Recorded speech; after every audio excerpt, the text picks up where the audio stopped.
I'd like to call to order the Westford Conservation Commission's meeting for Wednesday, August 10th, 2022. The first agenda item is open forum. Do any members of the commission have items to bring up?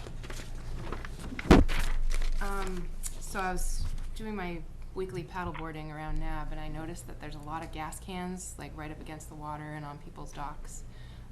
So I was wondering if maybe we could send out an email to the NLPA and see if they could reach out to the homeowners and let them know. Sure. Proper storage. If that's the commission's pleasure, Ken send maybe through Dan Doherty or something. Yep. Yeah. Or actually now I think it may also be the Loisels, Alan and Kathy Loisel. Yeah, I'll figure out. I'll find somebody to just tell them. the same way as These, they you know. educate them when they're putting chemicals in the water. You know, they could do the same thing. And then the other thing was the shed on Elm. Yes. Still there. Can we add that to the discussion and act on? I have been in correspondence with the property owner. There was a misunderstanding of timelines, and we're looking to get it resolved. Thanks. It is on my list of things to be actively working on and get to a point of resolution, i.e. compliance with the shed more than 30 feet from the wetland resource. Thanks, Matt. Anybody else?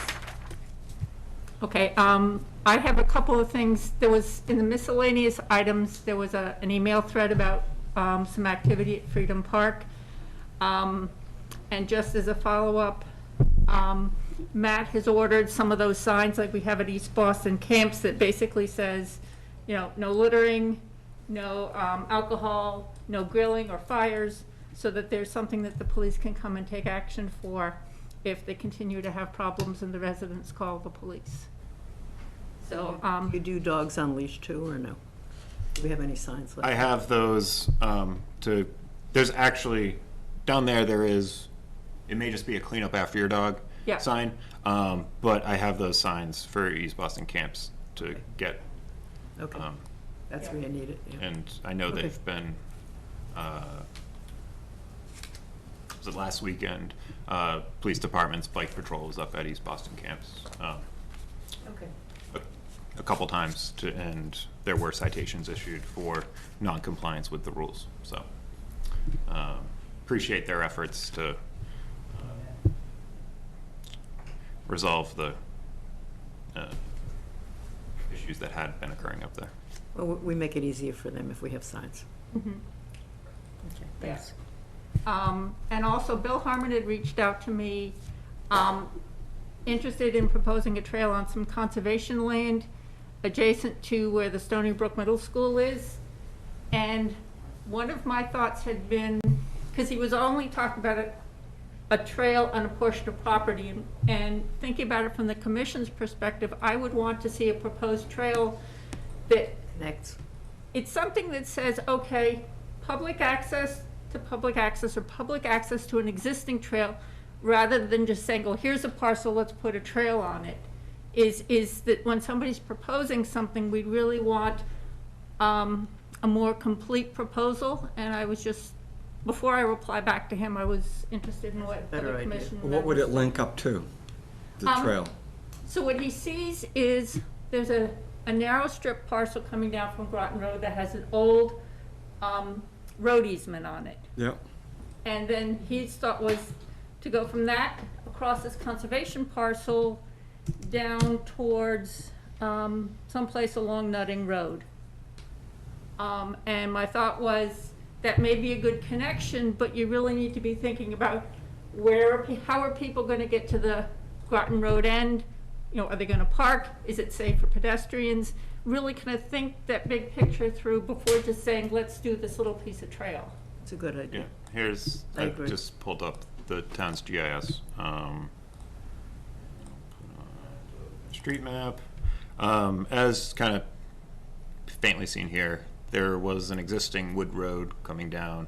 I think there was an old house here at one point before this got developed, and was proposing a trail to come down through here and then bounce kind of back around and come over to the trolley line That behind. first parcel, I believe, is also the one that the aquatic center. aquatic recreation people are considering.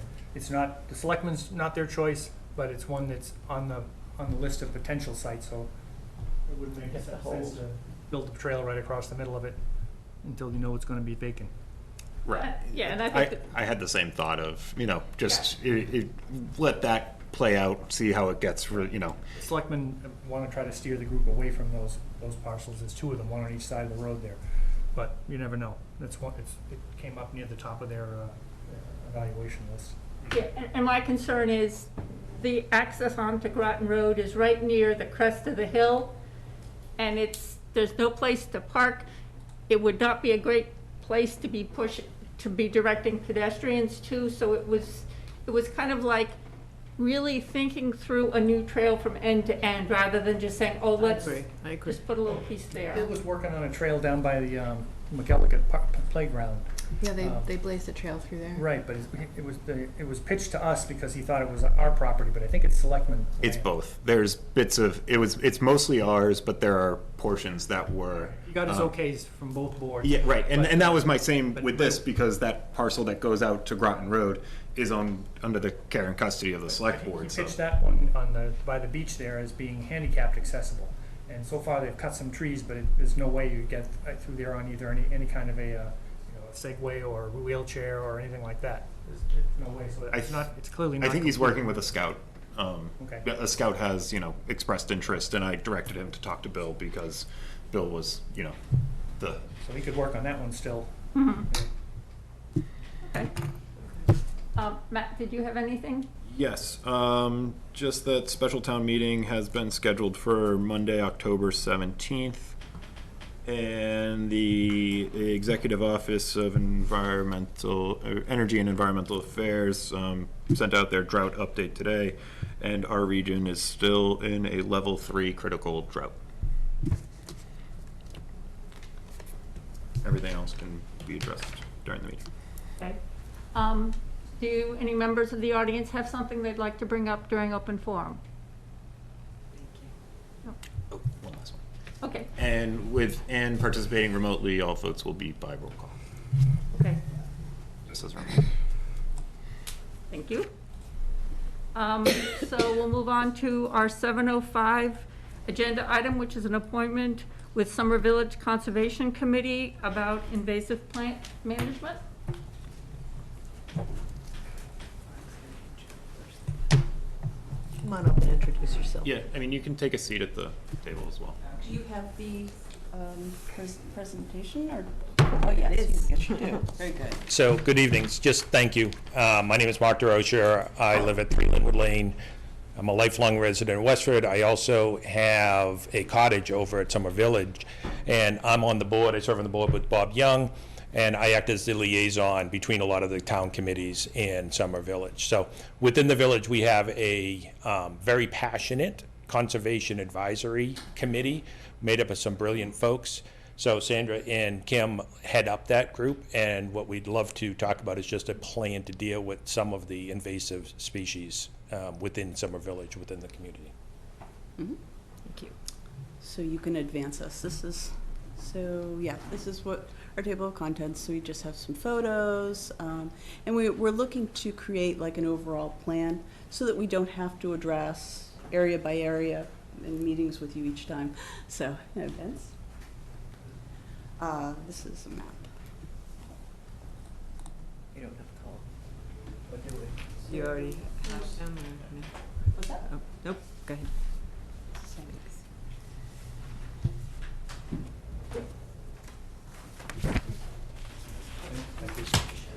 Thank you. So the blue that you see is Matt, you want to give the laser pointer? Oh, yeah. Orange button in the middle. sure. Just don't point at your eyes. Don't misfire. So the little blue spots, and I also color-coded your sheets as well, make it a little easier to look at, are all the areas that I've found invasives. You can go to the next slide. So this is the Pocket Park. It's Farmhouse PP Pocket Park. So what you're seeing here is there's bittersweet going up the tree on the left, and there's a large group of knotweed there. And this is retention area 2. So that's on your map. That's along Summer Village Road. And there's 2 retention ponds. So this is the second one. And this is a very large stand of multiflora rose. And you can see herbs in front of it just to show you size. This is the area in front or behind the lodge, away from the beach. So there is a drainage culvert. So you can see there's a bridge over it. It is fairly full of bittersweet, and there's a fair amount of buckthorn as well. And here we are on the beach now, and that's a bunch of bittersweet. Yeah, and go ahead. You're good. This is behind the dog park, so this is further down the beach now at this point, and we're seeing lots of bittersweet, and again, it's going up the trees. So these pictures are probably at least a year old. So these stands are even bigger now, and they're burying at this point. So we're really concerned that we wait, this is going to be out of hand. Go on. So this is our proposal, and Cindy will take us through this. Hi, I'm Sandy Vorse, and I've had a cottage at Summer Village for over 10 years, so got to see it evolve. And I work for Mass Audubon as a regional property manager, and I do invasive removal almost every single day. So it's been something I have a hard time going to Summer Village and enjoying myself when I when I see some of the stands of invasive. So what we'd like to do is just do manual mechanical removal. We've got a lot of tools at our disposal, both my personal ones and things that we can borrow. So weed wrenches and loppers, hand pruners. And so we've got folks on the committee who are very willing to be part of a work group to tackle each of these areas, following the best times of years to do it, and using the best tools that I know how and the committee has researched and also is very familiar with. So very familiar with limiting soil disturbance, using wattles if needed, if it's anywhere near any of the wetland borders. For removal, depending on the species, there's a variety of ways that we would recommend treating them. Knotweed, if we were to cut it, we would leave it nearby, piled and covered so that it doesn't spread. Bittersweet, especially if it's got seeds on it at all, can be bagged. We have disposal on site, yard waste type disposal. Some of the shrubs, cutting into 4x4 size pieces, we can make some wildlife brush piles, which I found to be super successful, and if put in the right locations, won't be of aesthetic issue for anybody in the community. And obviously knotweed needs to be cut on a regular schedule if you're going to cut for removal. I've eradicated it on several areas and some of the properties I've managed by using that method. You do have to stay up on it, so we'd have to make a commitment to that happening. Otherwise, if you just cut once, it comes back. I'm kind of preaching to a choir here, I think, but it does weaken after actually several years of cutting continuously, and then I found you can pull it up, or it actually just weakens down. So but the area where the knotweed is near the top of a hill now, and I've just been watching it kind of spread down the hill, getting closer and closer to more sensitive wetlands. What we found as a committee when we went out and identified all these areas is there's actually still pretty good biodiversity nearby. So while a lot of these invasives are starting to do what they do, take over, we feel that removing them would allow for the native plants that are underneath to restore, and or those that are nearby. So there's a few listed here. Everything from the trees, pin oak, and down to ground covers, clover, shrubs like clethra, winterberry shrubs, mountain laurel, ferns. All of that is already there. So Just expose it. we feel like it would Yeah. restore on its own, pretty much, and if not, we've been helping people come up with alternative landscape plans, so we've put together whole lists of native plants that we feel like would be good to put in. Usually those that are already growing in the conservation areas right around there. Super healthy ecosystems are all around the village in terms of the health and biodiversity of the areas between the ground covers and different layers. Surprised I haven't seen more deer understory destruction, but doesn't seem to be happening, so not an impact.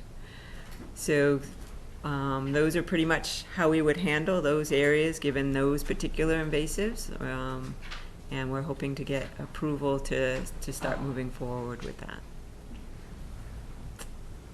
We recognize, ahead. we recognize all of these are encroaching in wetland areas, so that's why it's particular to bring it to this board. I hear what you're saying. Wanting to remove the invasives is good.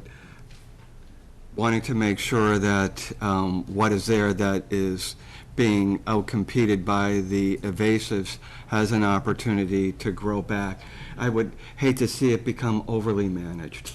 I mean, going in and taking out the invasives selectively, I get. But, you know, some might look at that and say, oh, you know, I can, you know, all of a sudden, well, that's not an invasive, but I don't like that because it's interrupting my view shed or this or that, or I want to clean up or something. That's really not what we would like to see. Understood. So, That's you know, how not do what I, our you know, committee's about. trying to think, you know, how do we give you the permission you need without having that be an end result? And it seemed like you were looking to give a somewhat blanket approval to be able to go and do it as you noticed evasives in the area and you were taking care of it.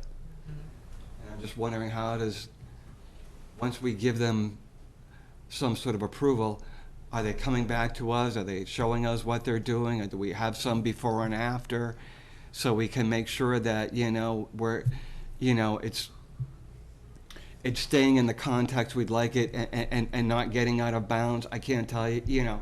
No, I understand what you're saying. And We've seen a lot of clearing going on out there, and we had to provide their certificate of compliance, and the commission had to go out. We hadn't been out there in some time. Which is good. And some of the activities were, you know, quite, I think, a lot more aggressive than we thought they were going to be when it was originally proposed with, you know, each person has their little, you know, cottage and they're in a little exclusive use area. And then you look around and it's like, wow, everything seems to be a lot more maintained and manicured than was envisioned when Summer Village was proposed. Okay, Hear that? Jim? I had somewhat of the same concern, because I didn't see it in the presentation up here, but it was in the packet. There was an email about giving sort of a blanket approval to go ahead in any place you find invasives to pull them up as you're planning. I think it's great that you guys are volunteering to do this. It's an amazing undertaking. I don't know if you've been following the Westford Conservation Trust. They have an invasives committee that's been doing mile-a-minute weed as well as some of the same ones you've got. A member of our committee is on that as well. More often than not, they find more places where the stuff is I growing know. rather than fewer year Right. after year. And they've been doing this for probably a 10 to 15 years, easily. They recently did a little experiment with goats over at Gray Fox Lane. I have goats myself. Goats are great. We'll see how well it works. The goats were just removed yesterday, so we'll see. But anyway, I think one thing we could do is, I didn't notice any marking of these areas except on your map. If they were marked in the field with orange flags or something with signage, the neighbors would see that this is an approved removal of certain species. It's not a blanket agreement to, you can pull weeds anywhere you want. But I do think there's gonna have to be marked areas that you are okay to do it. And you've picked out, whatever, 6 or 7 areas, all within 30 feet of wetlands or the pond. That's a tremendous amount of work that you had pictures of there. But I think if you start with something like that, and if you see other areas that need to be expanded, you come back, you mark the area and continue. But I think it has to be marked and labeled, so it's clear that all the neighbors know that the only thing that's being pulled are these specific species in these specific areas. Not everyone's backyard, not everyone's back behind their cottage. Because we have had expansion into the wetlands of building, patios, fire pits. Just maintained areas all the way into the Right. resource area that was never meant Not to be. recently. Exactly, not recently. This was something that went on for years. Unnoticed. We finally, I think, have it under control. So we don't want to just say, okay, let you guys go start pulling weeds and having your maintenance personnel do the same thing, and then neighbors start saying, oh, we can pull weeds, and all of a sudden now the lawns are expanding again. So we Yeah. want it, I would want it marked, individual areas approved, and those are the areas you stick to unless you get authorization to add another area. That's it. I was under the same feelings about that. And I thought if you had sections marked out, and then perhaps Matt could go out after 1 or 2 sections was done and say, this really looks good, this looks great. Proceed to section 3, 4, like that. I would feel more comfortable than just a blanket. Doesn't mean you can't do what you can do. But if it was able to be divided into sections, maybe 4 sections, 5 sections. So you see one done and say, well done, move on to the next one, that kind of thing. We'd have a comfort level on both sides. Or even if you came in like in the spring or something and said, okay, this is what we're gonna tackle during, the invasives growing season for this particular year. And then maybe at the end, we got some sort of like follow-up report and like, Before and okay. after photos, Yeah, just kind of this is documenting what it was we did, how we before, made this it. is what it was after, and then we see you in the following spring or something, and we're like, hey, we're back, we've done our survey, this is what we're gonna tackle this summer, this fall, and then, some sort of follow-up. So at least gives you some of the latitude that you're looking for, gives us some of the control that we're looking for. I'd be very comfortable with that. Okay, Could I make one comment? Certainly. Just speaking on behalf of the board, I just want to say that the Summer Village was managed by the builder for many, many years, and there was definitely, they pushed the boundaries, for sure, and it wasn't as controlled with the owners as it is now. As a board, we are incredibly committed to this, right? We created an advisory committee that has a number of very, very well qualified, and we enforce it. We don't let people do anything, and we are reminding the community constantly of not only the rules, but the intent of the rules. I had Matt come out to look at a route that I wanted to get rid of, just that was dangerous, but before we touched it, we wanted to make sure we had a look. So just speaking on behalf of the board that runs Summer Village, we are very, very committed to adhering to both the rules and the intent of the rules as well. Thank you. Appreciate that.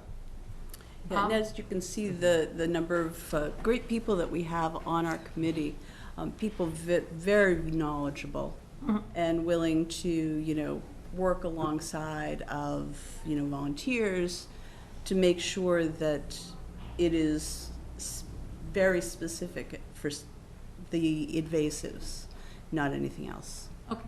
Yeah, and I had looked through it as well, and what I'm going to add to what other people have said, I think this is great that you're doing it. I think it's great if you're getting a lot of volunteers, people who maybe aren't used to doing this activity and decide to pitch in.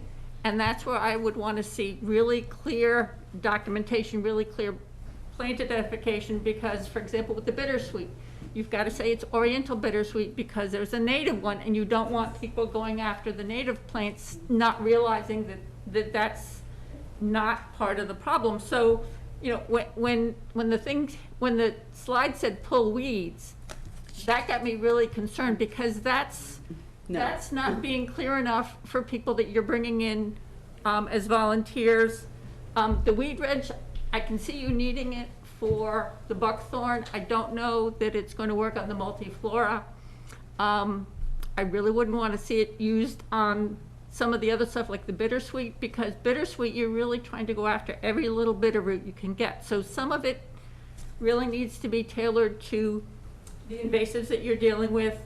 But one of the big flags for me was having the stuff go out through your trash service, because both Massachusetts and New Hampshire do not allow plant material going out there. There's actually something in New Hampshire that specifically says that non-native invasives cannot go out in the trash stream. So I think you really need to rethink your plan about how you're going to dispose of this stuff. Yeah, it's not in the regular trash. It's in a designated yard waste disposal. And Only for particular invasive plants that can go into those kinds of hot compost and not spread. So you've got a vendor who's designated to deal with the invasives. Correct. Okay, because that's one of the concerns. To get the name of that, too. Yeah, but just so that some of it helps. is. No, I think it's a level of detail. detail that we're looking for to make sure that we're in compliance. Right, we don't want this getting off the rails at any point, so. Understood. And it could wind up being a model for others. Yes. Yeah. You know, which would be. That'd be great. Great, yeah. Yeah. The problem all across, Right, it is, so. And to what the point, I liked kind of what I was hearing here is early in the season, you do initial assessment, you see what's there, and basically it's like, oh, okay, you know, we've got the bittersweet coming back in this area, so that we know how the area looks at the beginning of the season, and then what you're gonna tackle during the season. And at the end of the season, then just, you know, a follow-on assessment that says, with all of our work, you know, this is how bad it looked in the spring, this is how it looks now. So you can actually, you know, it comes out as a report, and you can actually see the progress that people are making, and we can see the results of your efforts. And what phase two. Yeah. But well, and it's, you know, I don't know if that's something that we say, okay, we set this up as a 3-year program or a 5-year program, and then every year we get these reports, you know, and it just. Or when they finish a section or whatever works, you know what I mean? So you Yeah. can see how it's moving along, you know? Right. Or even if you Once give we them a check it. period of time, but as part of that, whether it be 3 or 5 or whatever, that they come in each year in the spring, say, hey, we've done our assessment, these are the areas we're gonna tackle, This is we what get a see. plan, we get a, you know, maybe we won't get to before because it's not fully, you know, Or picture Well, if it's leafed bittersweet, out or it's whatever. gonna be That done we're in trying- the yeah, fall. that's Yeah. not Or the what we're spring, trying you to might do, get it, I get it. Yeah. But, you know, at least something that says, okay, this is what we plan on tackling, you know, this summer, you know, and tweak it. have them come back in the fall and say, yep, we did this, and, you know, over the winter, they'll come up with a plan for, you know, the next season, and have them come in again and see us before and then see us after. The one other thing that I didn't mention is there was language that said, if it's something that's too big for the volunteers to handle and you need to bring in a contractor, if that's in the buffer zone, does that require an RDA? I'd have to look, and even kind of just the manual removal, I'd want to look to see what the language is in the act, and whether it's. Oh, She's calling back. Should I press that? Yeah, probably should have. okay. We have somebody joining remotely. Okay. She- All right, whatever we're she- back. Okay. Okay. I mean, I think that we could agree that we would come back before we would get to that point. Before, We would bring in a, So in any kind of somebody. contractor, yeah. hiring a contractor comes back, but okay. Yeah. No, I think that. And there'd be marked areas that are gonna be worked on, like these areas in Yeah. blue on the map. If those are gonna be the first areas to be worked. I'd like them Hopefully, we won't marked. have a contractor needing to go there. No, but no, you meant, But yeah. he's moving on to Even if you these do other it areas. volunteer Yeah. labor or contract, Yeah, either one. yeah. That way we know, these are there's 7 areas, these are where they are, here's how the extent, and no more, no less, and these are the species to be removed. Anne, did you have some comments you'd like to add?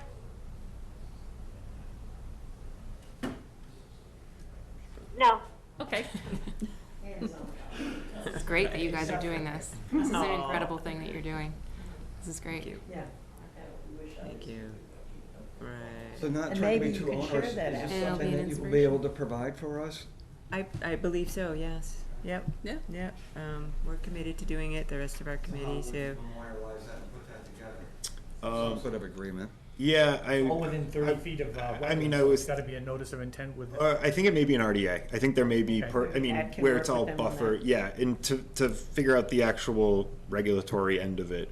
But whereas the commission has found the scope favorable, we can certainly work to that. You can work with them. Yeah, I can Yeah. certainly Matt can. get something, figure out how to memorialize it best, and, make sure we're in regulatory compliance as well. Well, would we also potentially want to do, say, a pilot in the current growing season that says, okay, if you've noticed one area where the bittersweet is the biggest problem, is we use that as a pilot of the process so that you can actually start doing work this year, and kind of,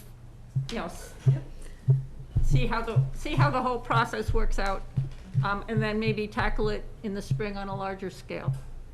Yeah, I Yeah. can certainly, I just want to make sure that Yeah. it's regulatorily. Yes. Okay. Yeah, but You'll work with them. Yeah. And Okay. and So you don't have certainly to can bring have that back something to for us. the commission at the next meeting, so you guys can get going with it. Great. What's in this Just 'cause area, the Fall what's, is a nicer time to work, and the Yeah. spring is, Yeah. not They- that we can't, but. But also if now you can get it's- to the it's there bittersweet now. before the Yeah, seeds. The exactly. seeds yeah. are already setting. Yeah. Great, thank you for that. Okay. So is there anything that you need from us at this point? Because obviously the team is ready and would like to get going this fall, so. So Matt, we talked to Matt, yeah? yeah, I mean, in terms of the pilot program for just this initial year, some documentation, this is where we're find the area that is the furthest from any wetland resource area, and then kind of, or as Yeah. highest need, Right.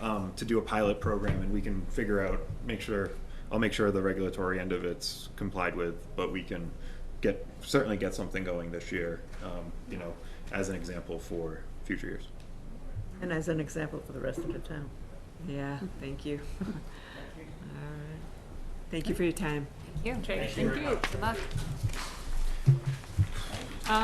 Moving on to our 7:20 PM agenda item, which is a public hearing.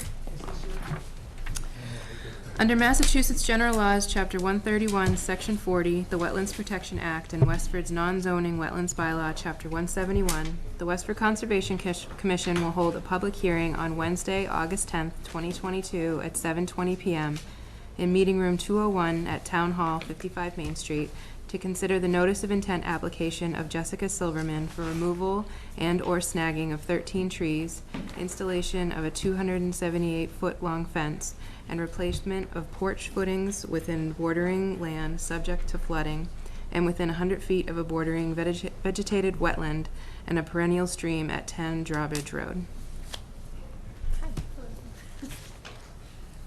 And if you want to tell us your name, just for the record. Sure, Jessica Silverman.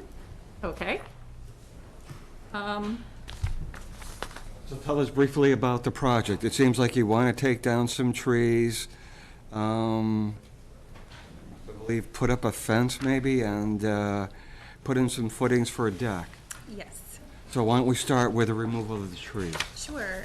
So I think, as you can see from the pictures there, some of the trees are, leaning quite a lot or at an angle. Some actually are not even attached to anything. They're sort of held up by other trees. And So these trees, are they gonna fall on your house? Is there, So what's the threat? Sure. Some of them are leaning over town power lines or our own power lines, and some of them are tall enough to be leaning towards our house. There have been some nights when we have a big storm, and I've taken my daughter out of her room because I don't want the trees to come down in her room. So, And I was out this afternoon. There are a couple, actually, even one of this dead one in this photo here. The stump is about 5 feet away. It has snapped off, and now it's caught in another dead tree. So there certainly is, I certainly do see a need and a threat to landing on the house and, the electrical lines for the property. And as they've proposed, some may be, topped and left, portions left for habitat value. Yes. Stump butt? Yeah, standing butt log. Standing butt log, that was the term we learned last meeting. And this, my original thought when reached out by the property owner was everything that was being considered would be an RDA, except for their parcel is wholly within land subject to flooding under the current FEMA map. And so the proposed preliminary revised maps do not show it in this as all being land subject to flooding, but the current FEMA map is what's effective. So between the trees, the fencing in the lawn area, and the existing deck, the porch is existing. They're looking to replace the footings, and actually there were a couple of footings of an addition from the deck that may have been just on cinder blocks. So they're looking to secure it and build it to code. Again, it's already existing. It's just kind of one of those, everything that was being considered, I wanted them to come before the commission, whereas the property is wholly within land subject to flooding. So, with the trees, typically, if they're in the resource area the way they are, if they were cutting one, we have them plant something somewhere. And in the narrative provided, because I was looking at this before the meeting, they were proposing, because there are still significant trees, No, I both get it, within I get it. within the area out back. They're proposing, where'd we go? Plant native species similar along the neighboring wetland area, including the Peach Trail, including winterberry, bayberry, blueberry, milkweed, and summer sweet. So revegetating with lower species. Well, with shrubs versus trees. Yep.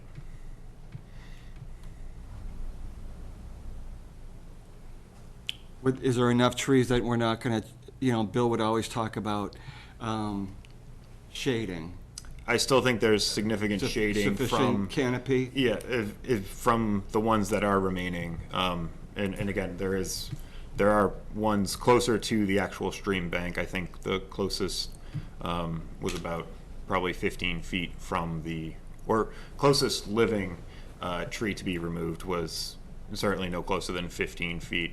There was one, again, that dead one that's currently hung up in another dead tree. That was certainly closer to the stream. Okay, so that's the trees.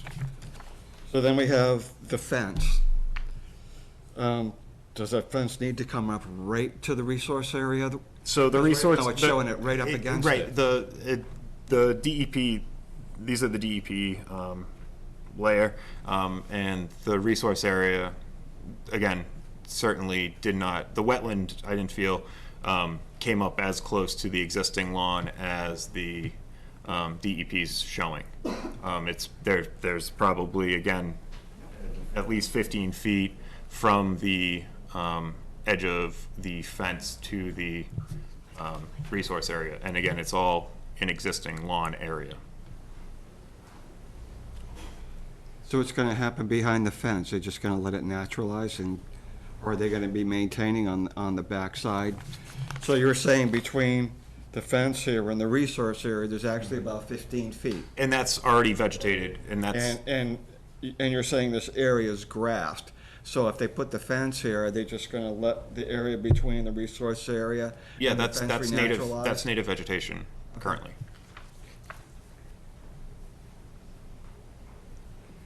And then these, I'm gonna call sonotubes, footings, they have existing footings and they're gonna be replacing some and adding new? Some of them are Some just. don't Yeah. have footings. There were two, as shown during my site visit today with the family. There are two footings at the far edge, so plan right of the existing deck that look to be sitting on patio pavers and one cinder Opposed blocks, to- as opposed to actually, Being a footing, Yeah. yeah. So I they're gonna get it, fix yeah. I got that.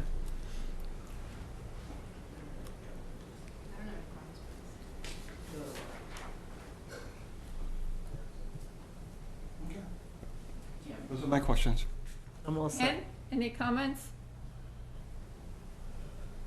I think she's bathing on the beach. Yeah, she is. Oh, okay, Ann is in Oregon. We're not sure. okay.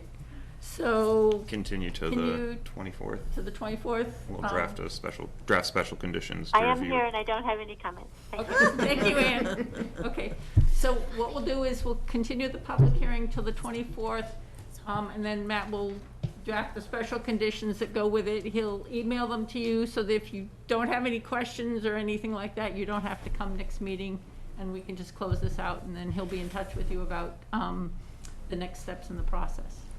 Thank you all so much for your time. you Good very luck. much. Thank you. Thank you. Can you go home?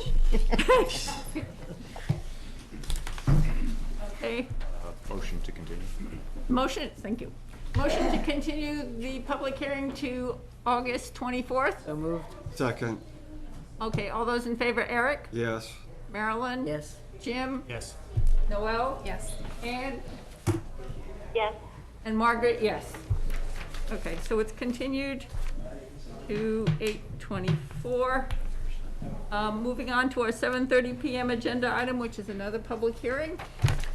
Under Massachusetts General Laws, Chapter 131, Section 40, the Wetlands Protection Act, and Westford's non-zoning Wetlands Bylaw, Chapter 171, the Westford Conservation Commission will hold a public hearing on Wednesday, August 10th, 2022, at 7:30 PM in Meeting Room 201 at Town Hall, 55 Main Street, to consider the notice of intent application of Jeffrey Morey, Morey Brothers General Contracting, Inc., for a construction of a 24 by 5 foot by 4 foot addition to a porch and porch to a dwelling, repaving an existing driveway, and construction of 2 parking spaces, removal of a portion of a driveway, installation of a water line and P-stone diagram, and 4,765 square foot wetland buffer restoration within 100 feet of a bordering vegetative wetland at 164 Main Street.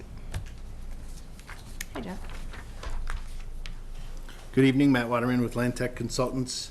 Here with me is Jeff Morey with Morey Brothers General Contractors. We're here tonight for a notice of intent application at 164 Main Street, which I'm sure most everyone is familiar with. Which I didn't know growing up in Westford, is known as the Reed Farm. It's just to the right of Stony Brook Road. It was I think associated with the Drew Farms, and when the Anderson Fruit Farm and the orchards that were up in that part of town. It's currently about 2.19 acres. It has a lot of frontage on Main Street with a horseshoe-shaped driveway, 377 feet of frontage. It was built in 1746. The notice of intent is associated with redeveloping the property using the conversion bylaw, where it's going to be developed into 3 units. The existing lot is relatively residential use. It's mixed lawn area with some woodland around the edges. The dwelling is a 7-bedroom dwelling it's approximately 2,800 square feet. That sits in the middle of the lot. The barn is on the left-hand side. And if you've ever driven up Main Street, you see the barn first, and then the house if you're heading towards Drum Hill, and it's on your left. There is an athletic court way in the back. It's a little overgrown, but the pavement's still in pretty good shape. It's 50 by 70. There's a mysterious pool that shows up on the GIS and has been talked about at the planning board and the zoning board meetings. The surveyors didn't pick it up. We went out there, Matt found it. It is where it's shown on the GIS, kind of where this wetland area goes strangely around this area here. It's been filled in. They cut down a rather large tree and filled it in. So it's full of stumps or logs, not stumps. The plan will be updated to show that and any restoration work associated with that. The wetland area is shown on the right-hand side, or the easterly property line, in this faded gray. I think it's generated up in the northern part. It's just kind of, I think, from the tight soils associated with the apple orchard and the upgradient soils. It just kind of generates right around here, and then comes down along the easterly property line to a culvert, and then continues onto those lower ponds that were associated with the apple orchard down behind Deer Run. It was flagged by Norse Environmental Services in November of '21, located by Land Tech. There are no other resource areas. There's no 100-year floodplain, not within natural heritage, and there's no rivers within 200 feet. The proposal, which, Matt, I don't know if you can skip to the next plan, but it's relatively, mostly just restoration work. There is a small addition on the back of the right side. This plan shows the house being developed into 3 units, A, B, and C. The horseshoe-shaped driveway stays the same, the entrance and the access. And most of the improvements are just associated with kind of realigning the parking area here. There's an existing parking area turnaround. It just gets enlarged slightly to accommodate parking and visitor parking. We did add 2 spaces down here, not because we don't like conservation, but because there was really just the need with this unit being on the far right. We felt it was a long walk, and we tried to push it away from the wetlands as much as possible, but we also were trying to preserve the historic view shed of the house.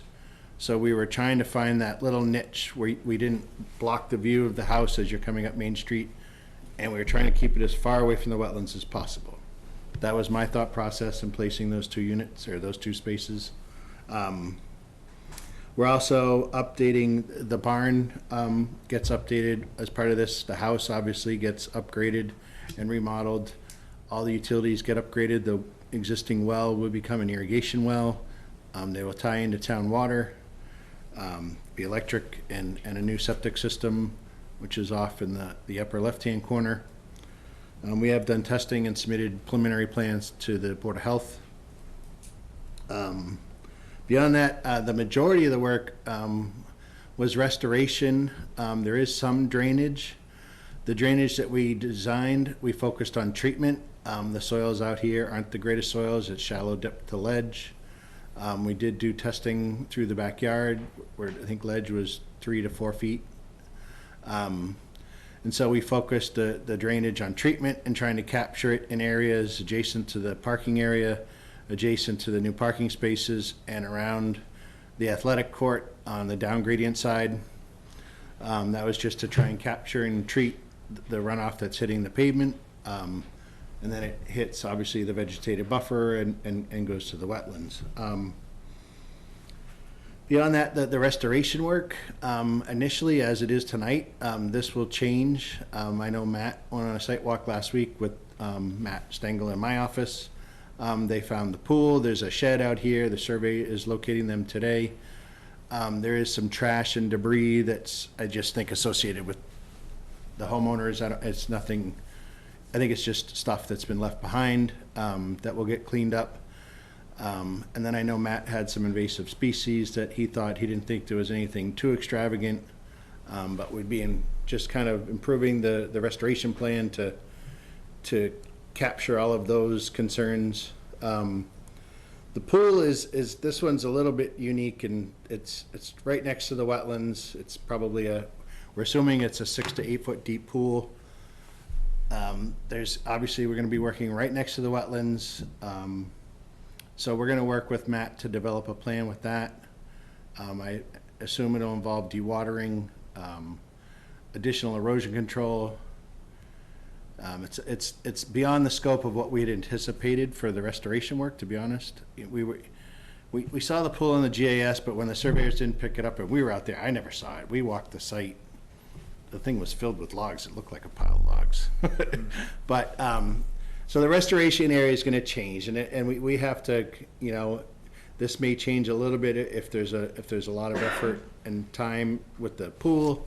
But we will certainly be consistent with what we're showing here tonight. It just may change. Engineering is reviewing it. ZBA has approved it, and we're currently under planning board review for site plan with a continuance till September 19th. Is that farm that migrant workers left when they worked in there? That same one? It is, no, this barn is not where Okay. they live. They It's used to not- live on the other side. Not when Anderson had bought the property in. Yeah, this, I mean, this I think was a hostel, not a hostel, but you could rent the rooms there supposedly, but that's just, I just remember a barn there. yeah, there was a work farm. That was on the other side behind their other larger orchard, the apple barn, the cold storage.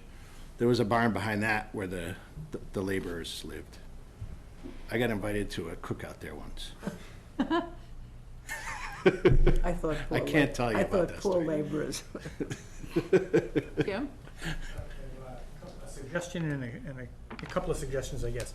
With regard to the mystery pool, since it is on the GIS, I went to the assessor's database. Oh, it is, absolutely. And we've seen it all along. It's on there. I went to the assessor's database, but it was down all weekend, so I don't know if they're assessing you that property enhancement of a nice pool filled with stumps. Yeah, But exactly. You definitely want to get that off your list of property improvements. Yes, that's So a good We'll be doing idea. something as far as removing that in some minimally intrusive way, since it's so close to wetlands, right? That's the plan? Yeah, no, and that's the plan, and Good. All right, we'll we've wait till talked about trying to leave it, but I don't think that's preferred. I think it's Just grow mosquitoes. obviously trying to get it out of there and getting it backfilled and restored to a natural state. And the other suggestions I have, I like the conservation post at the roughly 55-foot mark. But if that could be continued up to this, along here, right up to the property line, you go right behind the basketball court. Yeah, the conservation post? Yes. Yeah, no, I agree. Or more due north from here, like 1, 2, 3, Yep. 1 where I can't reach. And then this, the 2 parking. I understand this is for Unit C, but so is this over here. So if this could be moved 10 feet, you can get it outside your 55-foot line, and that would be that would be a great improvement for us. Removal of this pavement over here is good, but this one, if it could be moved 10 feet, great. If you don't want to put it here because of blockage, you got space over here and over here, and it's no further away than parking C. Okay. And that's it.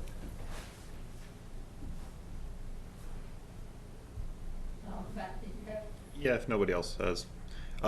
Just one suggestion I had was kind of delineating an access to the sports court outside the buffer, so that when people are using it, they're not, in the future, people aren't going through the buffer, aren't looking to clear, a potentially naturalized area within the 100-foot. And also showing, kind of clearing a little bit beyond the basketball court and maybe even a fence at this edge of it, so that in the event somebody has a poor shot, they're not, trapezing through a naturalized area to get the ball back. Just for consideration. No, and actually, we walked the site yesterday, and the further back you go, the denser the vegetation. On this side, it's definitely more. And so then delineating access in this area makes the most sense. Preserving that, because it is woodland, it's thinner kind of vegetation, there is ground cover. So we would most likely, put in a small 10-foot wide access or 8-foot wide access kind of in the southwest corner. And then maybe delineate the posts. And I had thought about that too, Jim, about carrying those posts up and around to kind of help establish that for the future.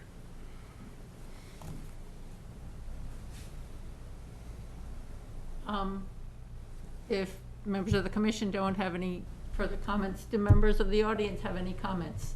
Yes? My name's Marilyn Day, and I'm totally, Come to the microphone so you can, have your 5 seconds on TV. my name's Marilyn Day. I really didn't come for this portion of the meeting, but being on the Historical Society, if you happen to find any wonderful old artifacts and, didn't know what to do with them, the society would be thrilled to take them, or even just to do a show and tell. It would really be appreciated since it is such an ancient property. Yeah. Thank you. They'll be coming on Friday to look at it, the historical, so historical will be coming on Friday to go through it, so if they need. But not digging. Okay, so, Continue. We were thinking pushing out a little closer to our timing with planning board, which is September 19th, so maybe the 14th, your first meeting in September. okay, And we're just trying to match up with the planning board. That'll give us time to make sure we're, kind of have things in order with them and give us time to work through things with Matt. okay. Can I have a motion to continue the public hearing until September 14th? Second. All those in favor? Eric? Yes? Marilyn? Yes. Jim? Yes. Noel? Yes. Ann? Yes. And Margaret, yes. So continued, we'll see you on the 14th. I didn't see Ann over there, so I gotta change my notes. She's in Oregon, but she's beautifully listening. Okay. Thank you very much. Thank you. Thank you. Yep, I got it. Moving on to our 7:35 PM agenda item. This is an enforcement order. We're going to review the enforcement order restoration plan for 7 Juneberry Lane. Good evening, Matt Waterman, here to represent the applicant, which is Bob Stone for 7 Juneberry. We are still working with, and I know Krishna's here tonight. He's the current homeowner. I was going to just request that we be continued. We're still working to finalize a plan, but I think Krishna wanted to potentially ask some questions, and so before we continue, I just would maybe turn it over to Krishna if he had any questions. You want to come up to the microphone and just tell us who you are for the record and And your questions? your questions? Not good in expressing what I want to say. My name is Krishna, and I live in 7 Juneberry. I bought this house 6 months back. So, yeah, I've sent out an email to the board to requesting if there is anything that can be done to not do anything with the sport court and take away part of my other land or whatever that can be done. And I think our team, and I can't speak for everyone, I'm just speaking as a third party almost, of how to develop or move on forward with the steps and who's responsible for what. And I haven't been involved because it's been, the lawyers are involved, and so they like to do most of the talking. But, and I think it's maybe just some guidance on moving forward, whether it's issuing the certificate of compliance first, and then filing a notice of intent, or if the board thinks it can be done something with the enforcement order, or if there's any recommendations to that effect. I think that might be helpful. I think they're in Just a kind of a procedurally, and I don't mean to So, interrupt. what the applicant really wants is to preserve this area that's hashed. Correct. But it just seems like that's really, well within the 50. It's, most of it's in the 30. Yeah, I think at its closest, Yeah, it's at its closest. 22.4. There are other areas on the property where such a court of equivalent size to what you have now could fit, and it would be outside the 55-foot area. One, it could overlap with the with parts of the driveway up in this area, or over on this side, or even here. But I thought there were 3 areas that it's possible that if you wanted to replicate the same size, whether it's for basketball or, I don't know what you use it for exactly, but. But there were other areas that could Right, accommodate the there are other areas interest. that could accommodate it on the property that would be outside the setback from the front and the side, as well as outside the 55-foot.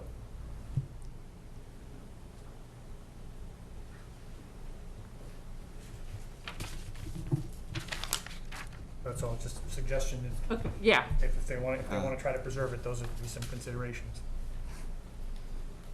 I mean, I just feel the same way that Jim does. You know, there are other areas on the site that could accommodate it, so I'm not apt to be approving it in its current location. okay. Just trying to give Matt some direction here. And, yeah, well, we've got two mats going. Well, I get it. Thank you. Both Matts, how's that? Yeah. And in terms of, from a procedural perspective, we have this enforcement order out. Yep. I mean, we can certainly amend, you know, an existing enforcement order to,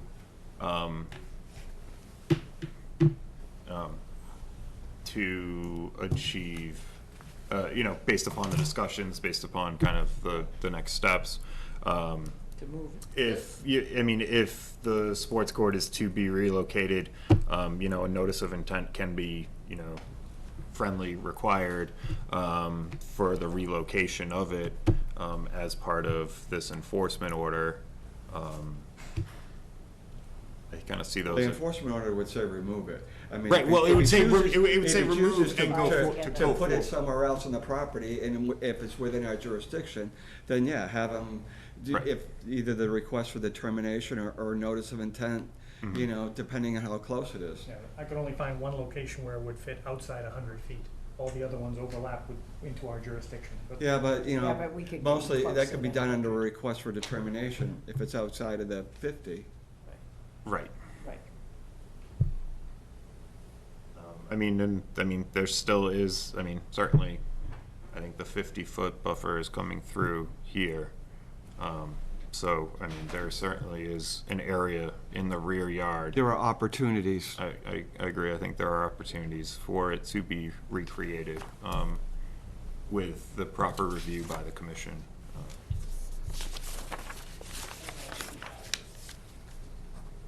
I think so, yes.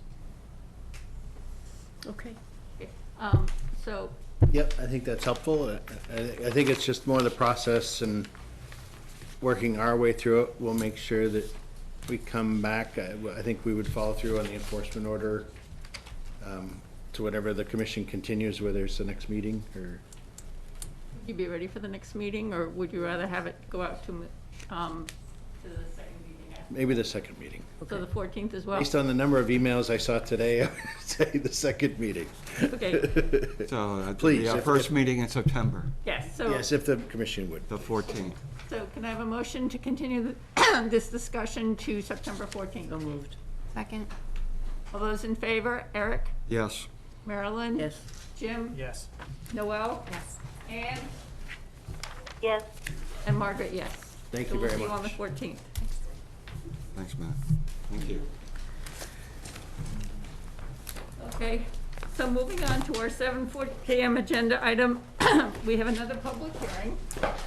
Under Massachusetts General Laws, Chapter 131, Section 40, the Wetlands Protection Act, and Westford's non-zoning wetlands bylaw, Chapter 171, the Westford Conservation Commission will hold a public hearing on Wednesday, August 10th, 2022 at 7:40 PM in Meeting Room 201 at Town Hall, 55 Main Street, to consider the request for determination of applicability application of Helen Cogliano Lyons, trustee, NAB Realty Trust, for the repair of the existing failed septic system via installation of 2 tight tanks within 100 feet of Nabnasset Lake and bordering land subject to flooding at 7 Island Path Road.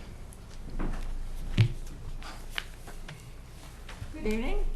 Good evening. Hey, Jeff. For the record, Jeff Hannaford, representing the applicant. Based on a conversation with Matt today, I made a small revision to the plan, so if the commission doesn't mind, I'll hand you the latest plan. The change is a couple of trees that are in the area of the proposed structure.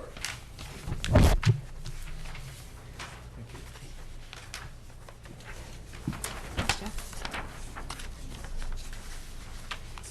Thank you.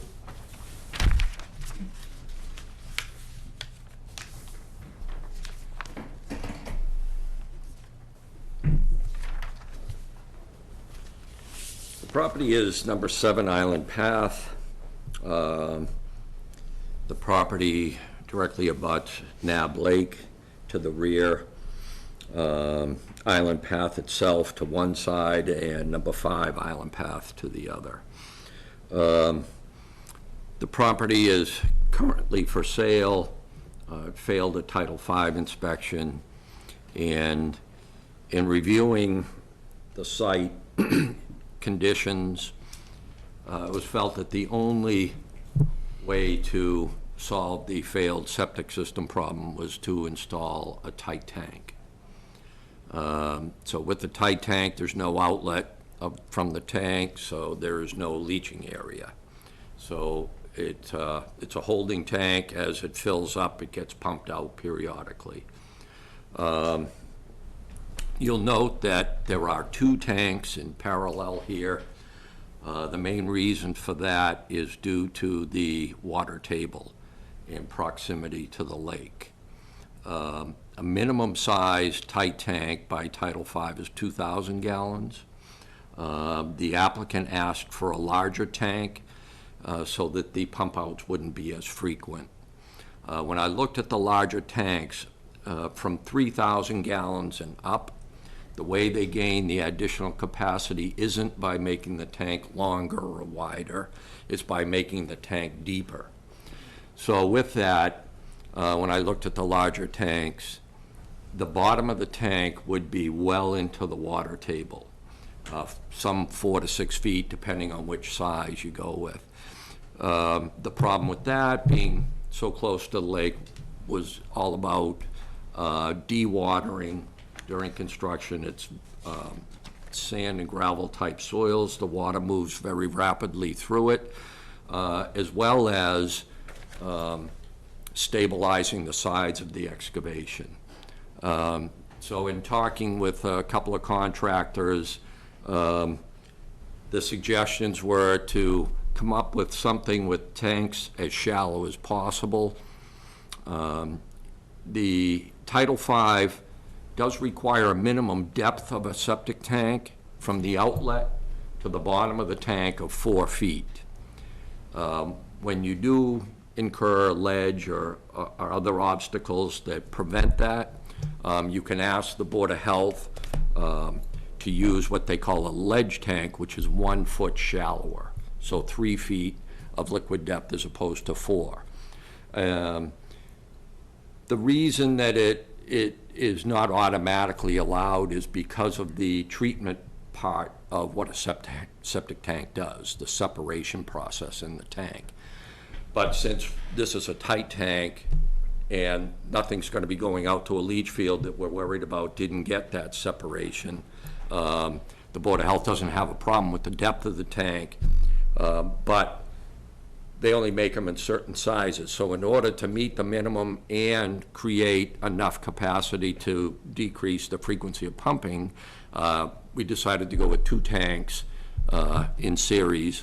So when one fills up, it flows into the next. When that fills up, there's an alarm, and it gets pumped out. So in total, how many gallons will it hold? The total capacity is 3,000. With that, the alarm is set below the 3,000 limit, so they do have some time. If it's a Saturday night, they don't have to rush out there. Yeah. So with that, they will be maybe as much as 2 feet into the water table to the bottom of the excavation, but the contractors felt that they could deal with that much easier than the 4 to 6 feet we were originally looking at. What they would probably do is pump from the excavation into an open tank that would allow the silt to settle to the bottom of the tank and then the tank overflow. Fortunately, this site, I should say, everything around this house is crushed stone. There's no lawn area. So if they set this tank there, pump into it, and then encircle it with some straw wattles or hay bales, or probably straw wattles, that as it overflows, it's got the crushed stone and it's got that erosion control around it to further filter any silt before the water reaches the lake. So that would be the method that they would use in this situation.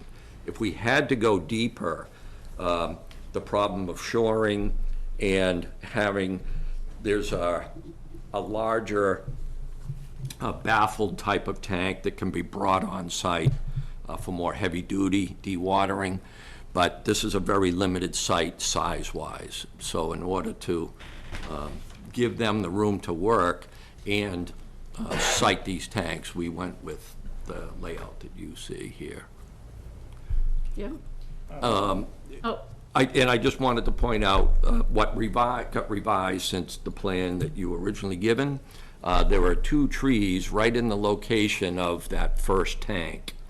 They're the only trees, I think, on the property. So Matt brought that to my attention.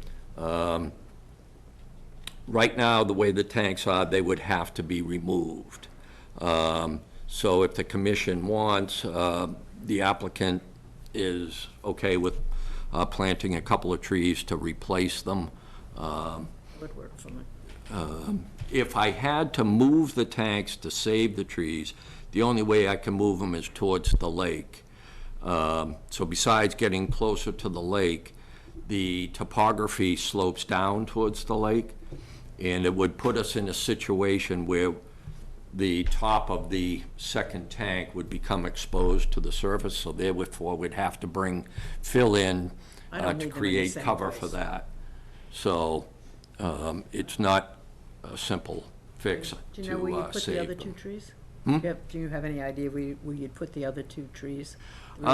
We could probably, actually, they're pretty much open to anything. I thought maybe something closer to the lake. Maybe one on either side of that access to the water. But certainly, they're open to, as long as, you know, I think we would just have them, they're gonna take the 2 trees, what are they right now? Pines or oak or? I believe they were oak, weren't they? Yeah, I didn't actually, I took a photo of them because I was surprised to see them as different from the, Deciduous and not and- conifers? yes, Right, deciduous. okay. Yeah, I guess just have them propose where they would, Yeah, I would say, and my only thing would be if they're gonna be proposed closer to the water, make sure that, they're not so close as to the retention. destabilize anything, yeah. Well, yeah, right, let's not have a problem yeah. where we're The pushing out roots. the retaining wall because we Right. planted these trees. Because you So, could discuss what 2 trees. yeah, I can Yeah, certainly. we can work that you know, out. I can certainly add a condition of approval, you And know. you can make for- a suggestion. Right, to be reviewed prior to, This plan works for me. Jim? Jeff, did you do a buoyancy analysis for the tanks? Yep. If they're gonna be below water table when they're empty, there's gonna be substantial upward force on them.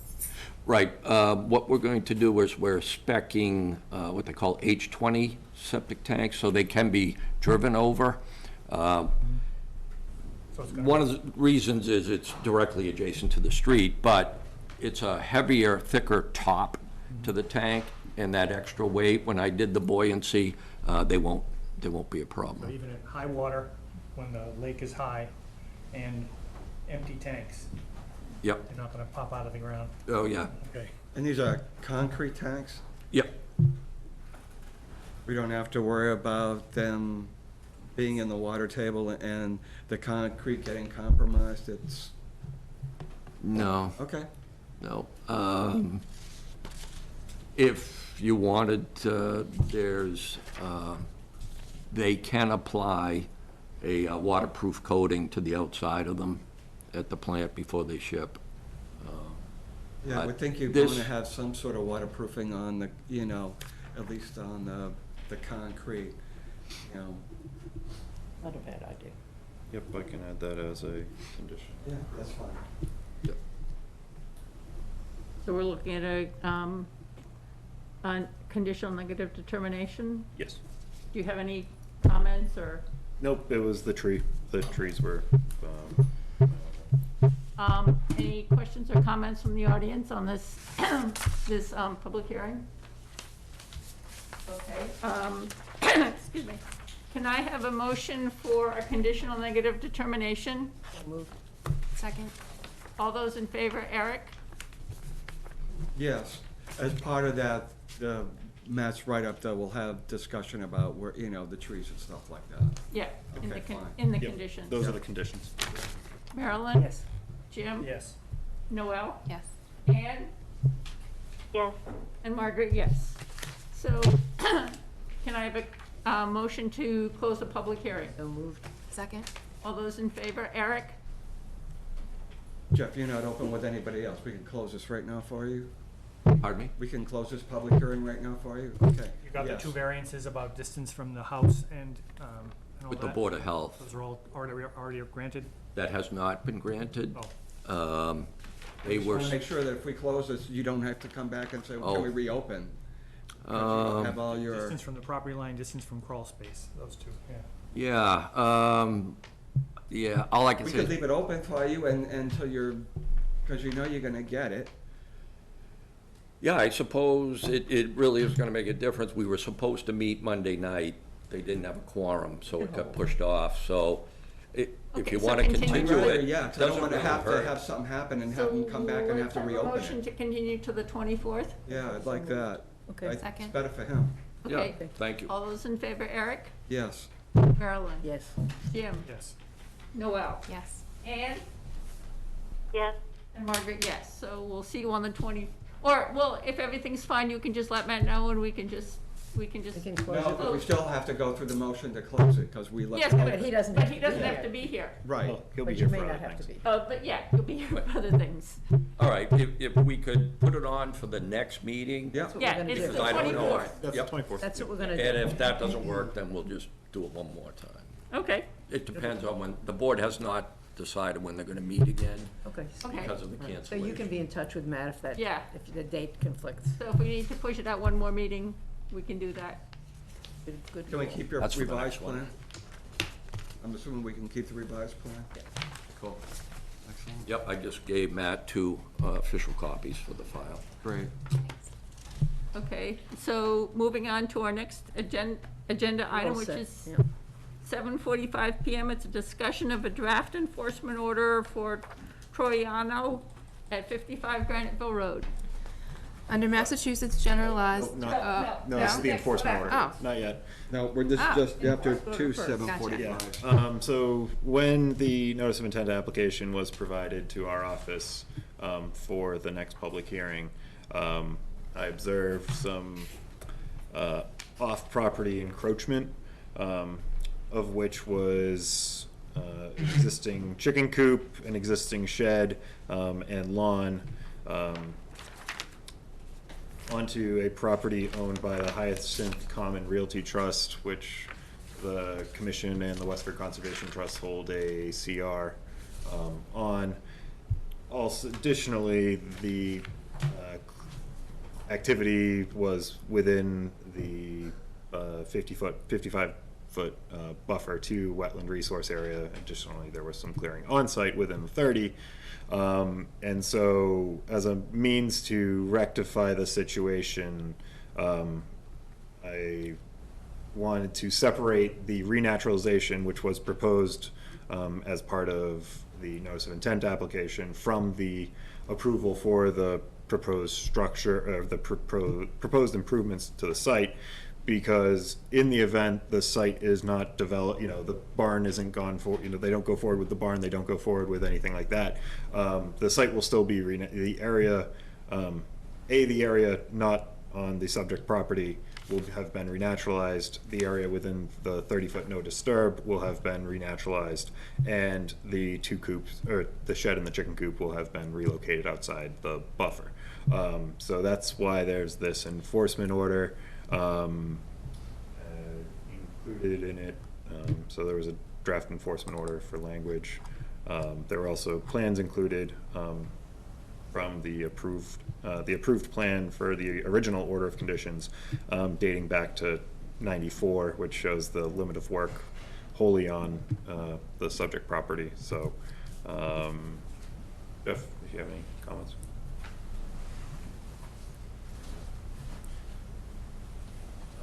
For the record, Jeff Hannaford, representing the applicant at 55 Graniteville.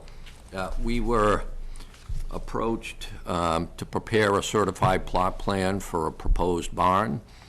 So we did our research, realized there'd be some wetlands out in the back. We had the wetlands delineated, and we went out and performed the survey. And when we put it together in the office, we found that they were definitely over the property line with some of the clearing. There's a shed and the chicken coop back there. So I informed my client of the problem and said that, you know, you're going to have to be prepared to rectify this. There's going to have to be some correction. Of course, they asked, well, does this mean we can't do anything? What do we do? And so there was some back and forth about whether or not they were going to have to forego the original proposal. What would the work entail to restore? So they finally came to the realization that they needed to recognize that that area that was cleared is important, has to be brought back to as natural a state as possible. And so they're fine with everything now. The plan does show the shed and chicken coop to be relocated. Subsequently, in talking to them, the barn, they've decided they will move the chickens into the barn once the barn's constructed. So even though we do show the shed and chicken coop being relocated, the shed will be there permanently, the chicken coop will be there temporarily until the barn is finished, and they move the chickens to the barn, and then the chicken coop will go away. But those two items need to be moved so that the restorative process can begin. Matt and I walked it today, and we do show an edge of lawn on the plan. So that gives you an idea, as well as the 30-foot setback. So there's restoration off the property, but there's also restoration of the 30-foot on their property. And the restoration on their property would be limited to the 30-foot, and the lawn would be removed in that area, and some native plantings will have to be done. So it's not just work off the property, there's also some on the property. With that, Matt thought it would be a good idea, you know, typically there are wooden posts that are proposed at the edge of whatever setback that the commission feels important on a particular site. What Matt thought would be important here is some more permanent markers, a small granite bound type 4-inch by 4-inch granite bound. He thought it'd be good to put one on the corner of the lot lines, which would be the back corner of the left lot line as you're looking at it, where it meets the rear property line, and then one going forward where the 30-foot intersects the sideline, and then going to the right along the rear property line, one where the 30-foot meets the rear property line. That would be survey located and installed. The one on the corner of the lot, you know, from a survey perspective, is definitely an advantage for future surveys. What the other two do, in Matt's mind, and I agree, is that if you got one in the corner and you have one in each direction, then you have something to cite to know where the property line is. You know, we know that the 30-foot's important for the no disturb, but obviously important that had a fence been put up on the property line originally, then they would have known, oh, this is it. So with that, it gives a visual on where the actual property is and where that 30-foot happens to encroach into the property. Jim? I have a slight suggestion that might improve it a little bit. You're talking about having one down around this area? Yep. A permanent marker? Correct. And a permanent marker there? Yes.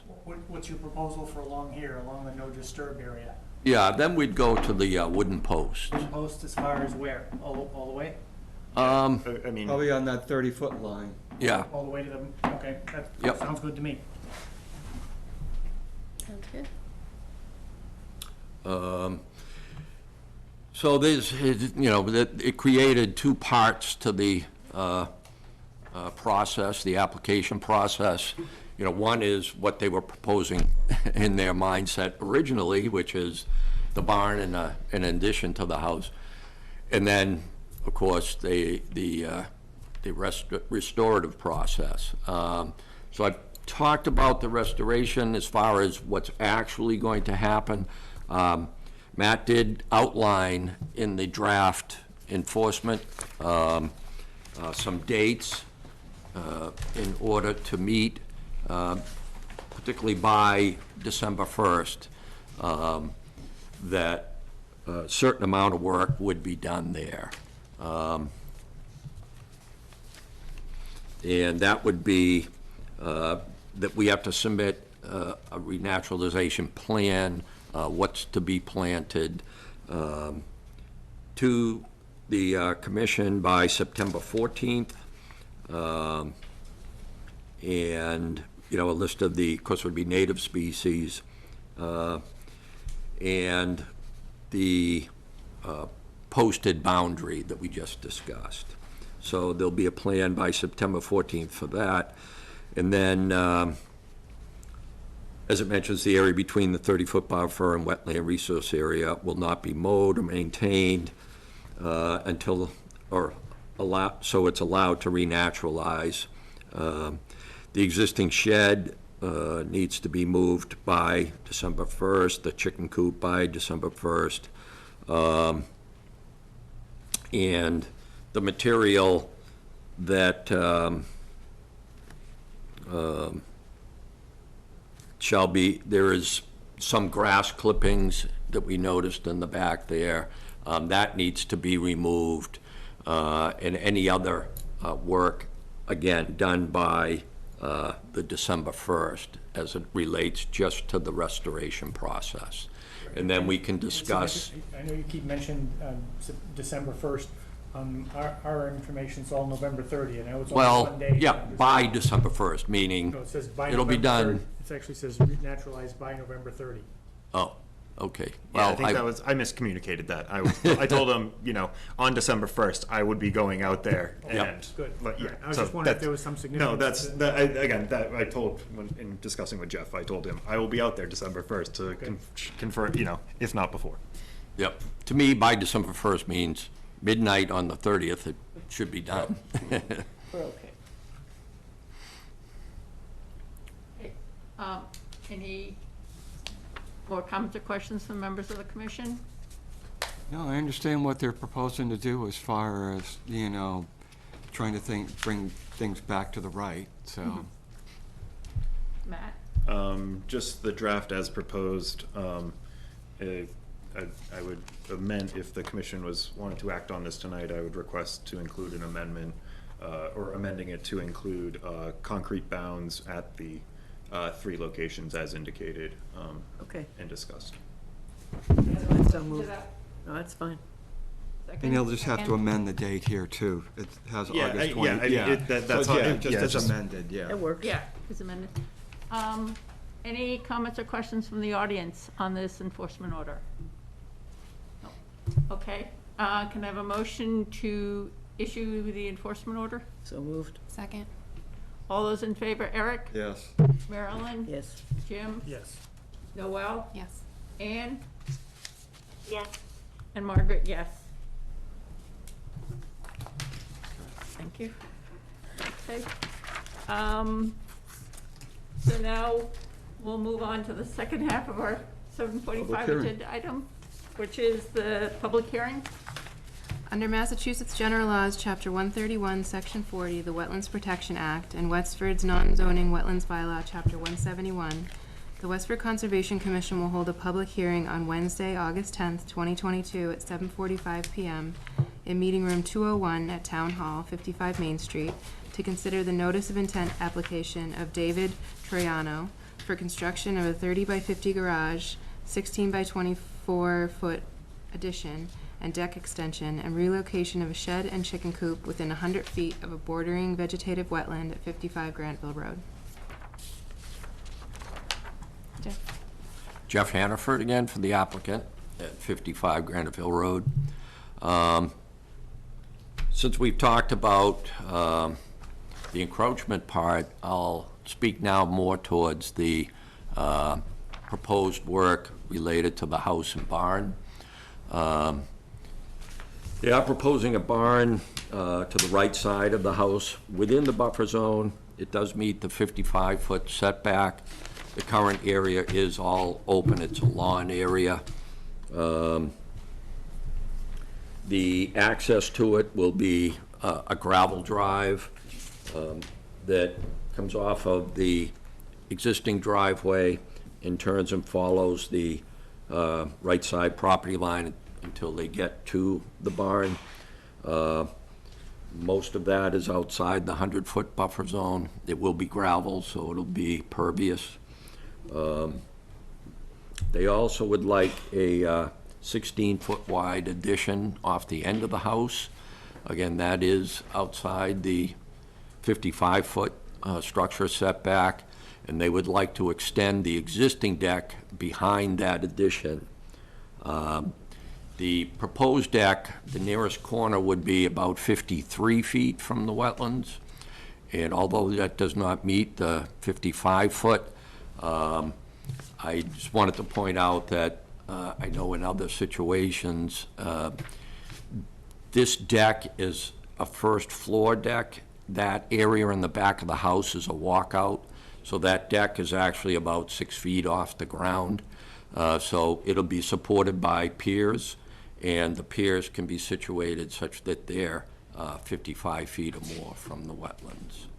So rather than try to chop off a couple of feet across the back, and because of the way the 55 cuts across, it would be hard to meet the 55 without just cutting the entire deck back 2 feet and making it a little bit less useful to put furniture on. There should be very minimal grading involved. The barn will be on a foundation. The access is on the front, which is the high side, so they don't need to do any filling around the back and the other two sides. It'll just be whatever the grade is now. And like I said, that they do have chickens. They're going to move the chickens into the barn, and I'm not sure if they're going to have. They haven't talked. I asked about horses, and they said no. So I don't think there's anything else like that. And but they unfortunately are away and out of town right now. Otherwise, they would have been here. But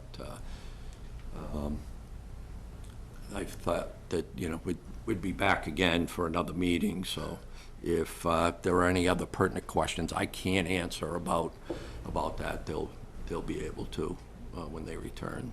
But that's pretty much it as far as the proposed work. It's the barn is a decent-sized barn, but fortunately it's in an open area, and it's converting lawn to roof, and I think that's probably So dry well for the roof drainage, or is it just gonna? It was just going to sheet flow. Just gonna sheet flow off? Yeah. No connection to septic or anything like that? Nope. Just electricity in here? Yep. Okay.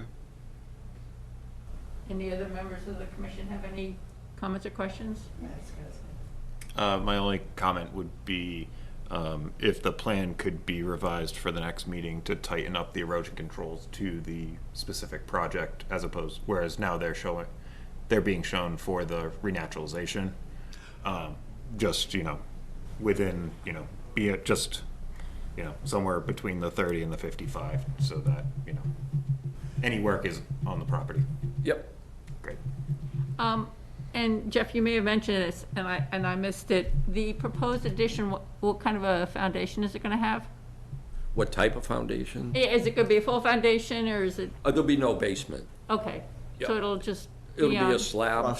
Or a slab or a Okay. frost wall foundation? Correct. Yep. Okay. Will the remediation happen before the barn? Yes, that's why we separated them, so that the enforcement order we can act upon if not complied with. And, in 3 years, if the barn never materializes, we've at least created a better situation, a Okay. compliant situation at that time. Okay. Any comments or questions from the audience? What's the distance between? Marilyn, if you'd come up and just let us know who you are for the minutes. Marilyn Day. What's the distance between the barn and the new addition? 20.3 feet. Okay. I'm the abutter on the right, and I'm very pleased with what they're doing. Totally support the effort. Okay, thank you. Okay. Matt, you've already, I have my comment. okay. So, we want to continue this to the 24th? That works. Okay. Can I have a motion to continue the public hearing to August 24th? So moved. Second. All those in favor? Eric? Yes. Marilyn? Yes. Jim? Yes. Noel? Yes. Ann? I think that's a yes. Ann? Yes, now I'm back. Okay, thank you. For a few minutes. And Margaret, yes. So we'll see you on the 24th, Jeff? Yes. Okay, thank you. Okay. Moving on to our 7:55 PM agenda item. This is a public hearing for Peters. Under Massachusetts General Laws, Chapter 131, Section 40, the Wetlands Protection Act, and Westford's non-zoning Wetlands Bylaw, Chapter 171, the Westford Conservation Commission will hold a public hearing on Wednesday, August 10th, 2022 at 7:55 PM in Meeting Room 201 at Town Hall, 55 Main Street, to consider the request for determination of applicability application of Michael Peters for the replacement of a failed septic system, leach pit with a leach field within 100 feet of bordering vegetative wetlands at 17 Pauley Road. Good evening. Here I can. Jeff Hannaford for the applicant at 17 Pauley. This is a repair to a failed system, failed Title V inspection. And little background, this was built about 1990. And the current system is, as you're looking at the plan to the left, maybe a little hard to see it. It's a leach pit, a circular leach pit. And it's on the end of the system closer to the wetland end. The septic tank is to the right of the dwelling. And when I met with the owners and we looked at options, it's a situation where this house sits back well off of Pauley Road. We show a portion of a dwelling to the right. That's 17R, Pauley Road. They share that driveway, so that's a common drive that comes in off of Pauley. So when you drive down the driveway, you actually end up at the end of the house. They have a garage under type of situation there. The front of the house faces the right, where you see the walkway with the steps. So I was just mentioning that orientation because we discussed, well, can we put it in the front of the house, which is actually the right side as you're looking at it. And when I look at, meet with people for the first time and I'm looking at a site, I'm looking for numerous issues that would influence how we'd approach our design. One, of course, is the wetlands, property lines, the lay of the land, the topography. And one of the things I always think about also is access to the area. Do we have practical access for construction equipment? So with that, they told me that the gas and water comes in off the front of the house, but of course it was not flagged at the time I was there, so we didn't have exact locations. When we looked at access from the driveway, they have a planted area that's significantly planted. There's trees as well as shrubs and plants in that area, and a small retaining wall along the edge of the driveway as the grade from the driveway goes up into the front of the house. So I just explained to them that the process is that, you know, we have to meet maximum feasible compliance is our goal. And so I said, the key word there is feasible, and you know, every site has its own existing conditions that we have to try to overcome to meet maximum compliance. And I said, there's a possibility that the front yard could be the place that we'd have to put it. And then the question came, well, how are you going to get here? And I said, well, then you'd have to take out this retaining wall and cut some trees and take out the plantings. And so, you know, that they were hoping that that wasn't going to happen because that would be somewhat costly and in destroying what a very mature landscaped area. We looked at where the system is now. What I cautioned them was, you know, we're within 100 feet of the wetlands. You know, we have to look at different options. Well, when we went out to do the soil testing, we had the place dig safed, and we saw the gas line and the water line. And again, you know, looking at how to access that side. And for the soil testing, I couldn't even get the backhoe in there without compromising the retaining wall and the plantings. So I said, what we'll do is I don't think that's a viable area. I think we should be over where the system is now, mainly because as you come down the driveway, off the end of the driveway to that side of the house, there's absolutely nothing in the way. It's very easy access, and that's where the system is now. The system is a single deep pit. The bottom of it's in the water table. So again, what we're proposing is an innovative alternative type system.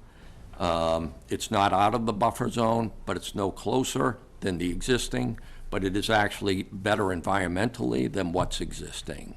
As far as the front of the lot going towards Pauley, there's a much larger retaining wall there, and the grade rises up significantly, some 20 feet from the driveway up towards Pauley.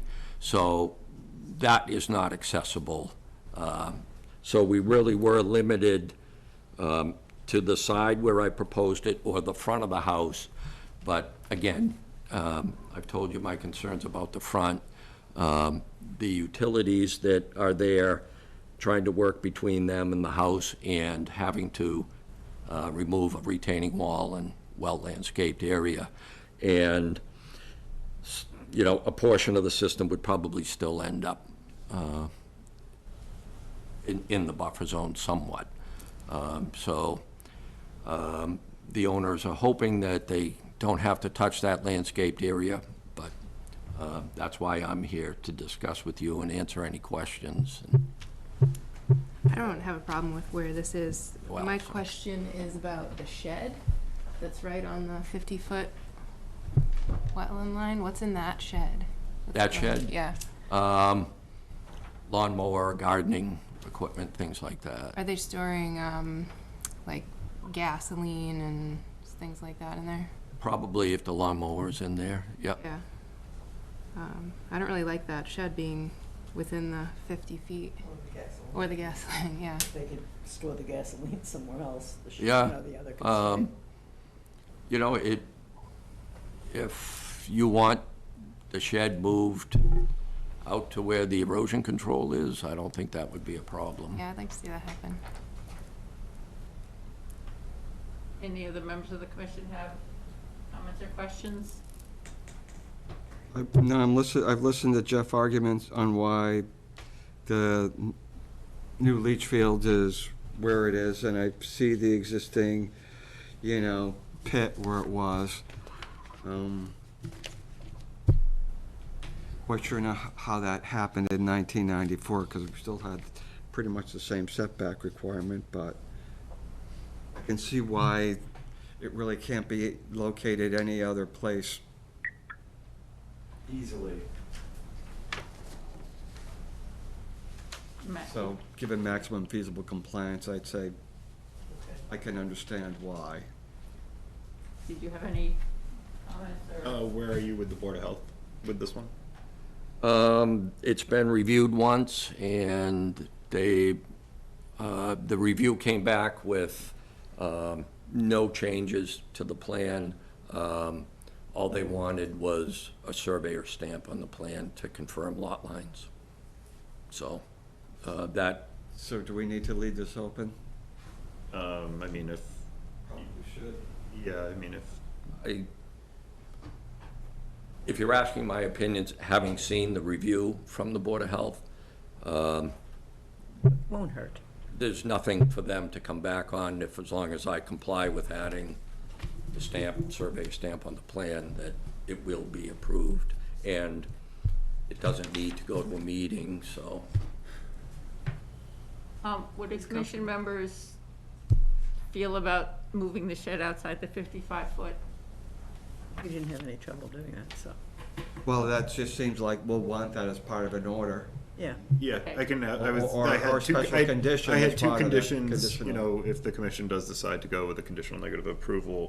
One, store the gas outside the buffer, and to relocate the shed to outside would the work. 50. That would work. Okay. So can I have a motion for Conditional conditional negative. negative determination? So moved. Second. All those in favor? Eric? Yes. Marilyn? Yes. Jim? Yes. Noel? Yes. Anne? Yes. And Margaret, yes. And so we're okay to close it tonight? Yes. Okay, can I have a motion to close the public hearing? So moved. Second. All those in favor? Eric? Yes. Marilyn? Yes. Jim? Yes. Noel? Yes. Anne? Yes. And Margaret, yes. So, We're public hearing closed. is closed.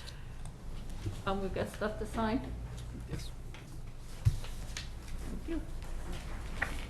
And moving on to our 8 PM agenda item, it's continuing the public hearing, initial Hi, Jeff. order of Thank you. conditions for 8 Callista Terrace. Thank you, Jeff.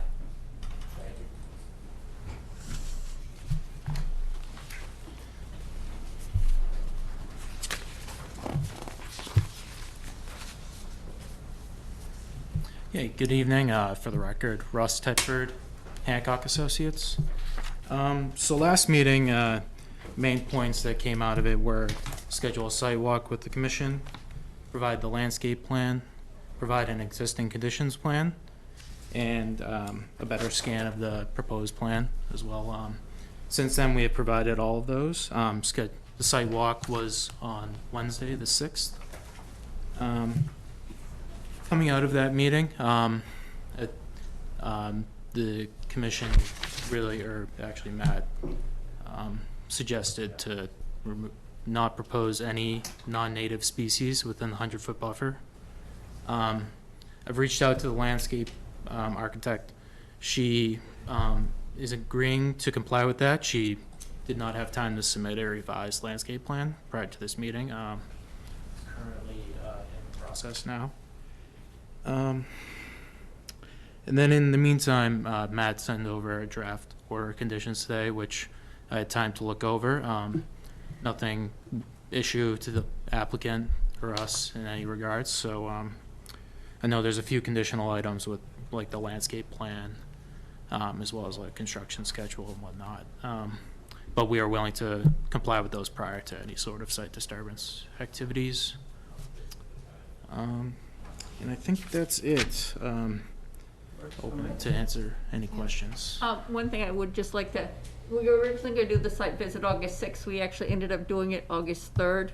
Oh, yes, that's, So I had just in my for notes as the 6th, that's record. why. Eric, did you manage to get out there? I did not, but Okay. other folks were there, and as part of the site visit, what did you all say? So you want to go first, Jim? Sure. The area that I was most concerned about was the so-called riprap wall that was deteriorating, that this was the hatched area just inside the 55-foot. Turns out all the rocks are much smaller than I was imagining. They're on the order of something like this, 8 or 10 inches at max in diameter, and there's a few of them that have rolled down. It is possible that they may be able to do this whole project without doing anything to the stone riprap, in which case they can just leave it untouched. If they do need to remove it or replace it, they're not going to expand it anymore. It's still only going to be about 10 feet wide in this area down to 0 here. So it's a wedge-shaped area. Wouldn't have any problem with that. There's a wood pile down below that, closer to the wetlands. That's going to be removed. There's drainage at that corner of the house. That's going to be connected up to infiltrate into the ground. So I don't have any problems with it. We might even have it better than what this plan shows. They may not have to do anything with the riprap. Nice. Well, did you have any feedback? No. Okay. So I did, in terms of, I saw what we had come to look at, and then having seen the site, what I came away with is really how tight the site is. And I realize that what we're looking at here is we're looking at a finished plan, and it really isn't telling us how while the project is being built, how is the equipment that's going to be doing that heavy work, building the retaining wall and stuff, going to be able to get to the site? Where are materials going to be stockpiled? Is, given the steepness of the slope, is the straw wattle and the silt fence at the bottom of that slope going to be sufficient if we have a heavy rain event? And also thinking about if material is going to be stockpiled elsewhere on the site, do we maybe need to extend the erosion control? That if we've got, if there's going to be stockpiling of material, do we need to worry about erosion during a rain event while construction is in process? Yes. So in terms of access, that really you are on site. The only access feasible is beside the garage there on the south side. Mm-hmm. That being, you see the septic system, the pump chamber is all right in that area.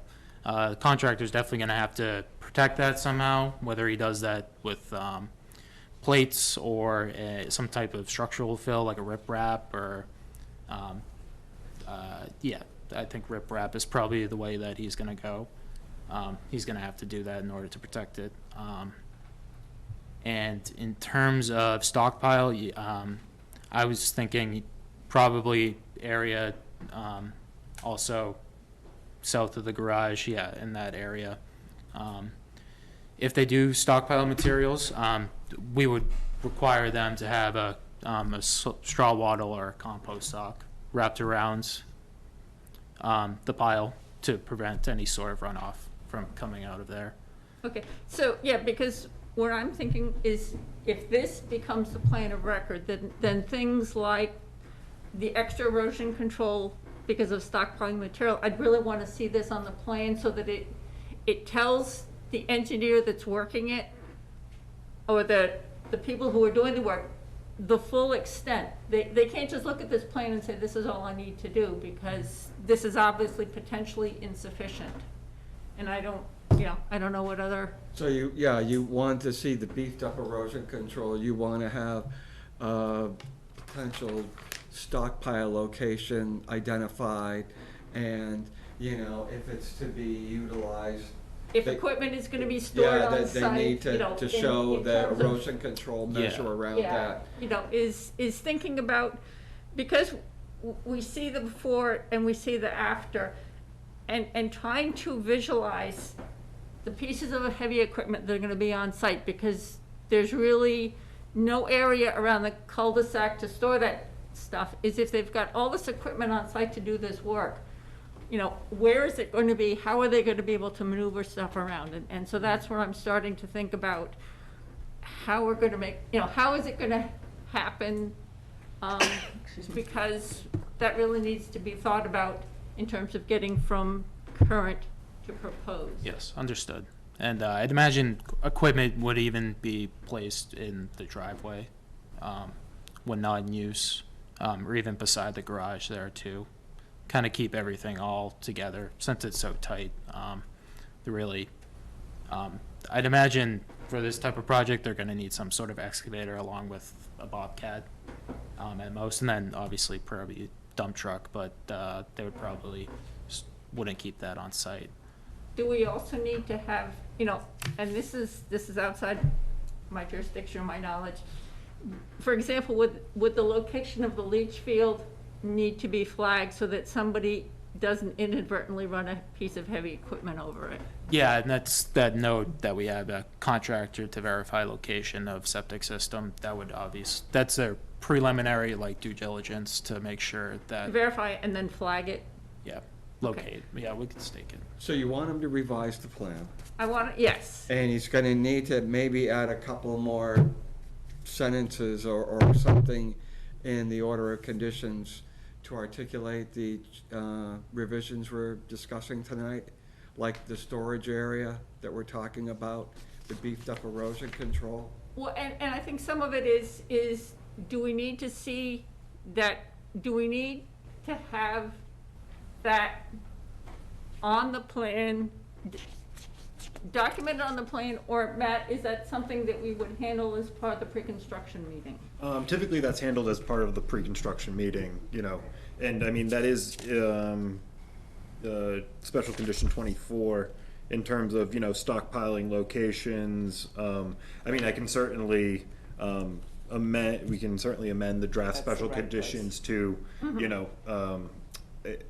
to include, location of septic system, locating septic system components. That would be the right place. Yeah, but then also further amending the special conditions to add a specific condition requiring that a revised plan be prepared prior to site disturbance, a revised plan showing,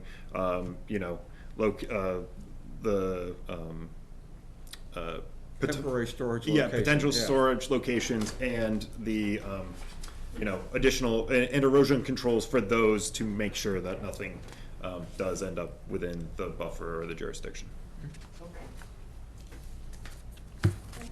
So if we say we're gonna amend the orders, you know what we Yeah. need to put in there? Yep.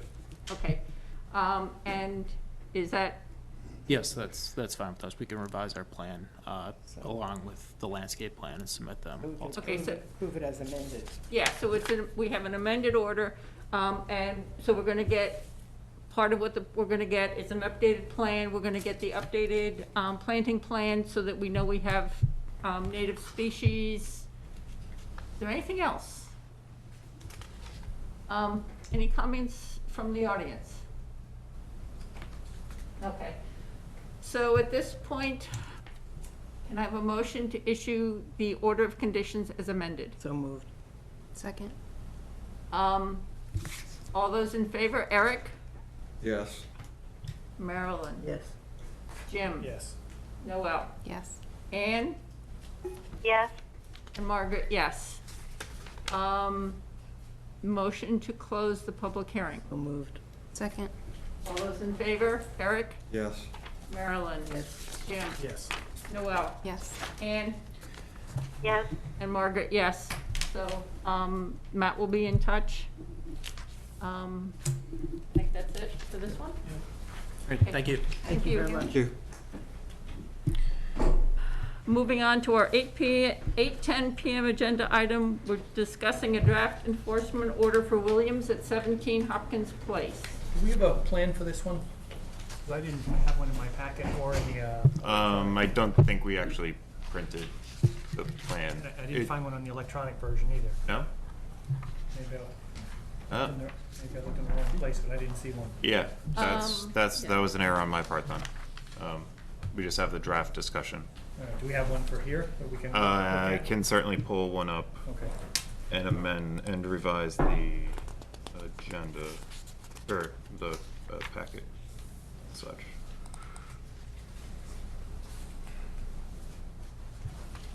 Six-page one.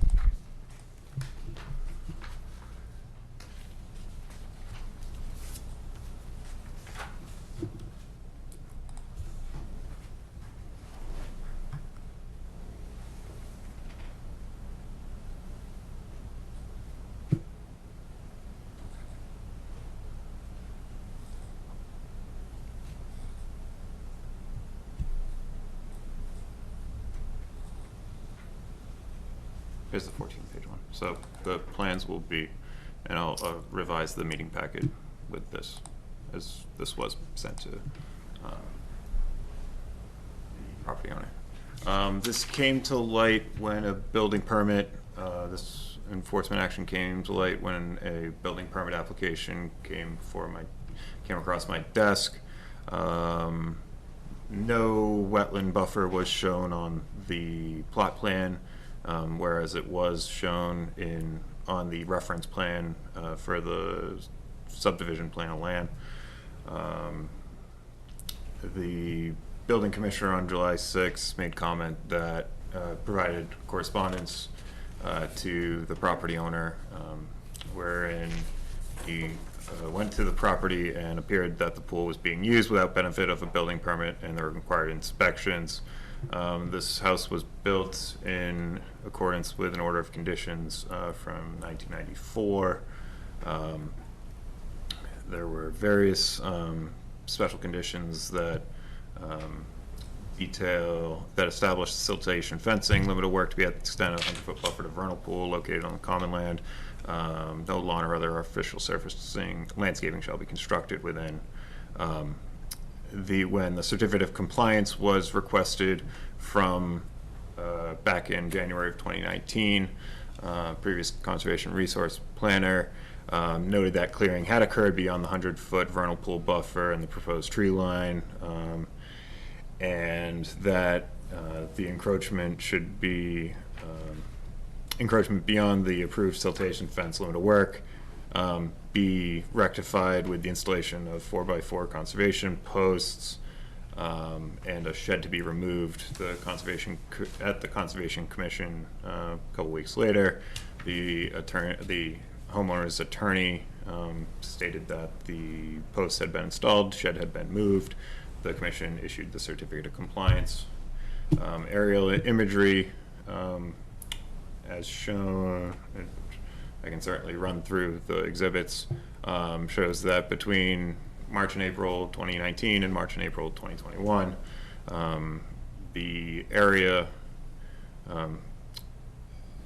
shown as vernal pool, the vernal pool buffer on the approved subdivision, on the approved plot plan from '94, was altered to lawn area, and quickly run through the plans. Here's the building permit. This was the proposed location for the above ground pool.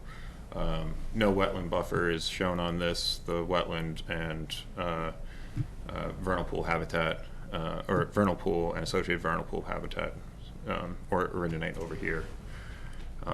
This is the approved order of condition plan from 1994. The edge of wetlands and the vernal pool is located up here. The edge of the wetland is shown here. Siltation fence limit of work is shown outside the 100-foot buffer to the vernal pool.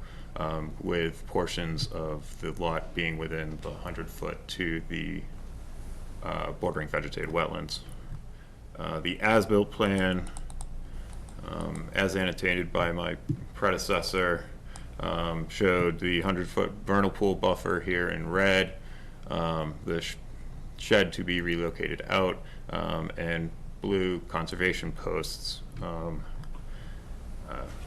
The email from the conservation resource planner to the property owners,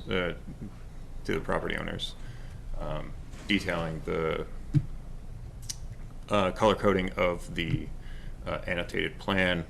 The minutes from the meeting at the end of June 2019, Attorney Harkness appeared before the commission, stated that conservation posts are in and the shed had been moved. Certificate of compliance was thusly issued. And lastly, the photos from 2019 on the left and 2021 on the right of the area behind the dwelling at 17 Hopkins Place, where and this was the last exhibit was included in the notice of intent, where, and the last sentence is, in accordance with the previous agreement with the Conservation Commission made during the hearings for the subdivision approval, no work would occur within 100 feet of a suspected vernal pool occurring within the wetlands and delineated on the construction plan. So the design was, of the approved plan was intentional. I have sent the draft order of condition, or draft enforcement order and exhibit plans to the property owner. Also, I know engineer Ian Ainsley with Meisner Brem was involved. Defer to them. So, I'm Corey Williams. I'm the property owner. I'm not sure if it's appropriate or not. I've never been in front of the conservation committee, but I have some handouts. I didn't bring enough copies, so. It's okay, we can share. Yeah, you can hand them out. One in.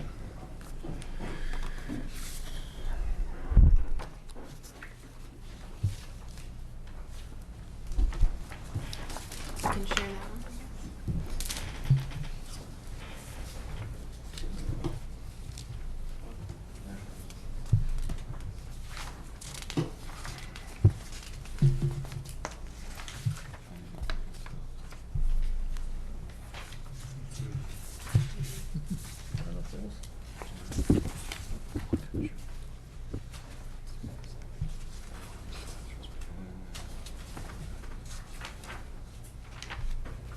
This one says certified. Distances and.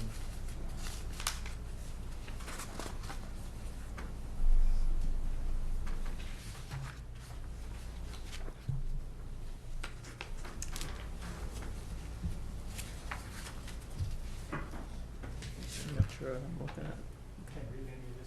Distances on it, just, But let them talk to it and then. So we have a pool here that needs to be removed. I can't even tell. So I could speak on the pool a little bit. Yeah. My name is Ian Ainsley. I'm an engineer working with the property owner. So the pool, interestingly, was installed by the pool company in an incorrect location, and that location may actually be outside the 100-foot buffer. If you look at our plot plan, which is one of the exhibits of the enforcement order, it shows it closer to it shows it right there, 50 feet from the property line, but the actual installed location is actually further to the right or to the east.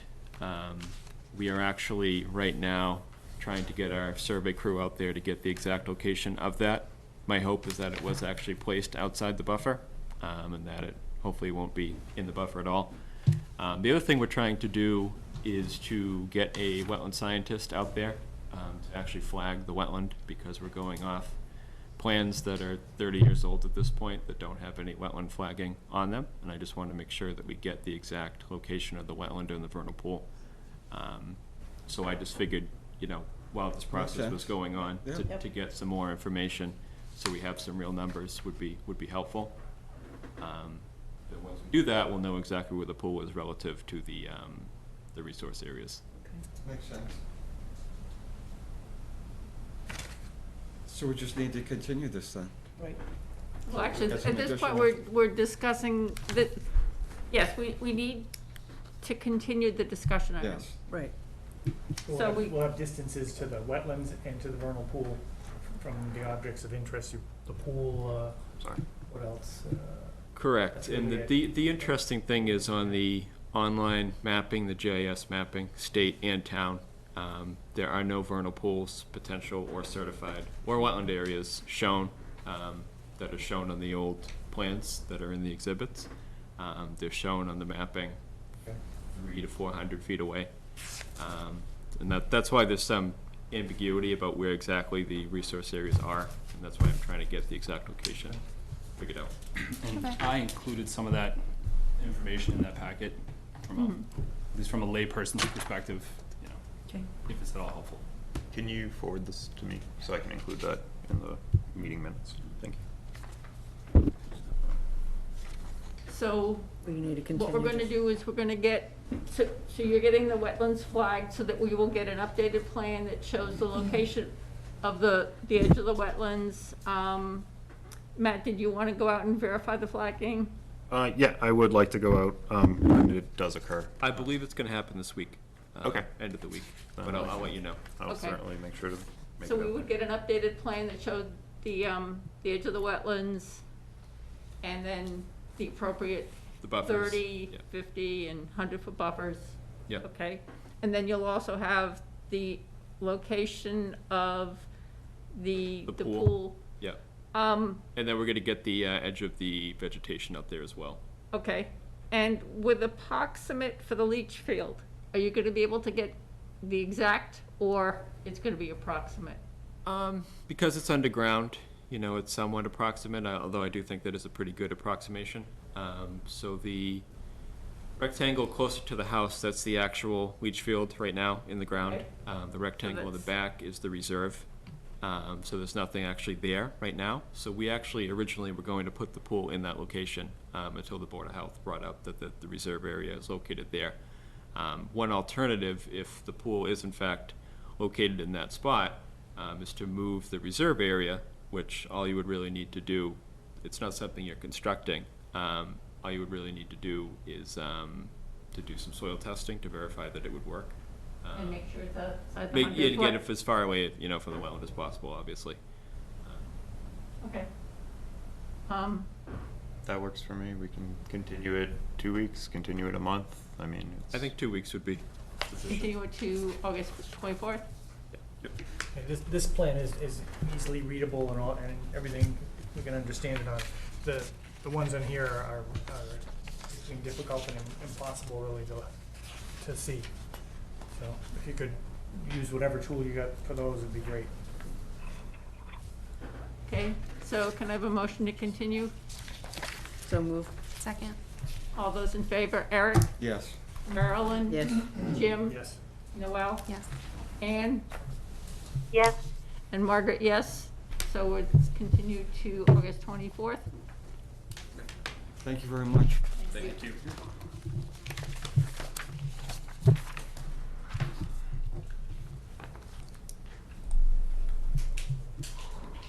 Okay, and, Margaret? yes, Jim? Before we skip over the next agenda item, because I see it's being withdrawn, if So- there's an encroachment beyond the property line, and we're a co-holder of the CR, it's not up to the yeah, proponent to withdraw the to request. withdraw it. I don't want it withdrawn. I want it reactivated and uncrossed out. So the discussion of the encroachment was relating to a proposed land swap. Was not related to the encroachment. So land swap is off the table. Right, it's Good. not a land, so, and I'm the owner of Seven Row. Okay. come up, you I can know take a seat. We canceled the agenda item, and I know it's late. Would you just tell us who you are for the Sure. record? Yeah, I'm Chris Burns, owner of 7 Rome Drive. Okay, thank you. So I know we canceled this meeting. We purchased our home at 7 Rome in 2011. And at the time that we purchased that home, it had been there for roughly 10 years. If you were to look at the subdivision plot relative to the current plot, you would notice that there's an area around a rock wall that in the subdivision plan appears to be in our property line and in the actual plan is not, which is the area that is now an incursion. We started to try to put a pool in summer of last year, brought a surveyor on the lot, recognized that we had a problem, started doing some planning around that, and presented that to the Orchard Hills Trust in late July of this year. And I had them at my home on August the 2nd to show them where the fence line is, show them where the actual property line is, and to show them a piece of land on that far right-hand corner there by the cul-de-sac of Rome Drive that was in equal size to the piece in the rear of the lot that you can see, you know, that we offered as a swap. And we kind of went down, I offered two, or I went after two parallel swim tracks. One was we applied to the town for a 10-foot setback off of our natural, true existing property line. And secondarily, conservation said, hey, maybe we could make this swap work, in which case we wouldn't need the variance and we'd just do a land swap. When the owners of Orchard Hill Trust expressed concern about doing the land swap, we immediately stepped back from that proposal and said, we hear you, we'll simply move our fence line in and we'll begin the process of trying to renaturalize that land, which right now is improved with all sorts of very mature 18 to 20-year-old arborvitae, Rose of Sharon, forsythia, and a variety of other flowering plants. I spoke with Matt today, this afternoon, about this whole situation because this is quite a surprise and very frustrating to us as homeowners that we have this unwelcome surprise. And I've spoken to every single one of my neighbors along Blake's Hill Drive, or Blake's Hill Road and Rome Drive to the extent that they're part of the association. I also spoke with Bob Schaefer in Qatar. That's right, on Monday. And Bob said to me that he believes that this incursion has in fact existed for well over 15 years. I've only owned the property for 11. And that while he doesn't believe that the swap is an appropriate thing, that, you know, the pool variance is up to the town and, you know, we'll go from there. So we're in the process right now of, I've contacted my fence contractor.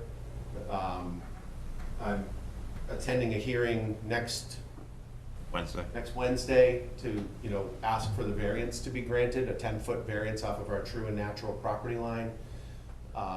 We're hoping that they're going to approve that. And, you know, assuming that all those things start to move, we'll move our fence line to that kind of black line that you see, kind of, yep, right there. We'll move our fence line there, and then we'll be 10 feet inside of that, where that little square box is, would be the kind of general location of the pool to the right of the house and in front of the septic leach fields there. Excuse me. So at the moment, that's where we are. We've got an open application for a 10-foot setback variance on our property. Land swap is off the table. And, you know, we're just kind of waiting for the next phase of this next week. Okay. Jim? So our concern really is, as just co-holder of the CR, is that the property line be respected. Yes. With either renaturalization and movement of the fence, right? Yep. Yes, yeah, And so, that's it. so. The pool, And again, it's. not our concern. Right, the pool in and of itself is, you know, a variance. We are co-holders of a conservation restriction of an abutting property.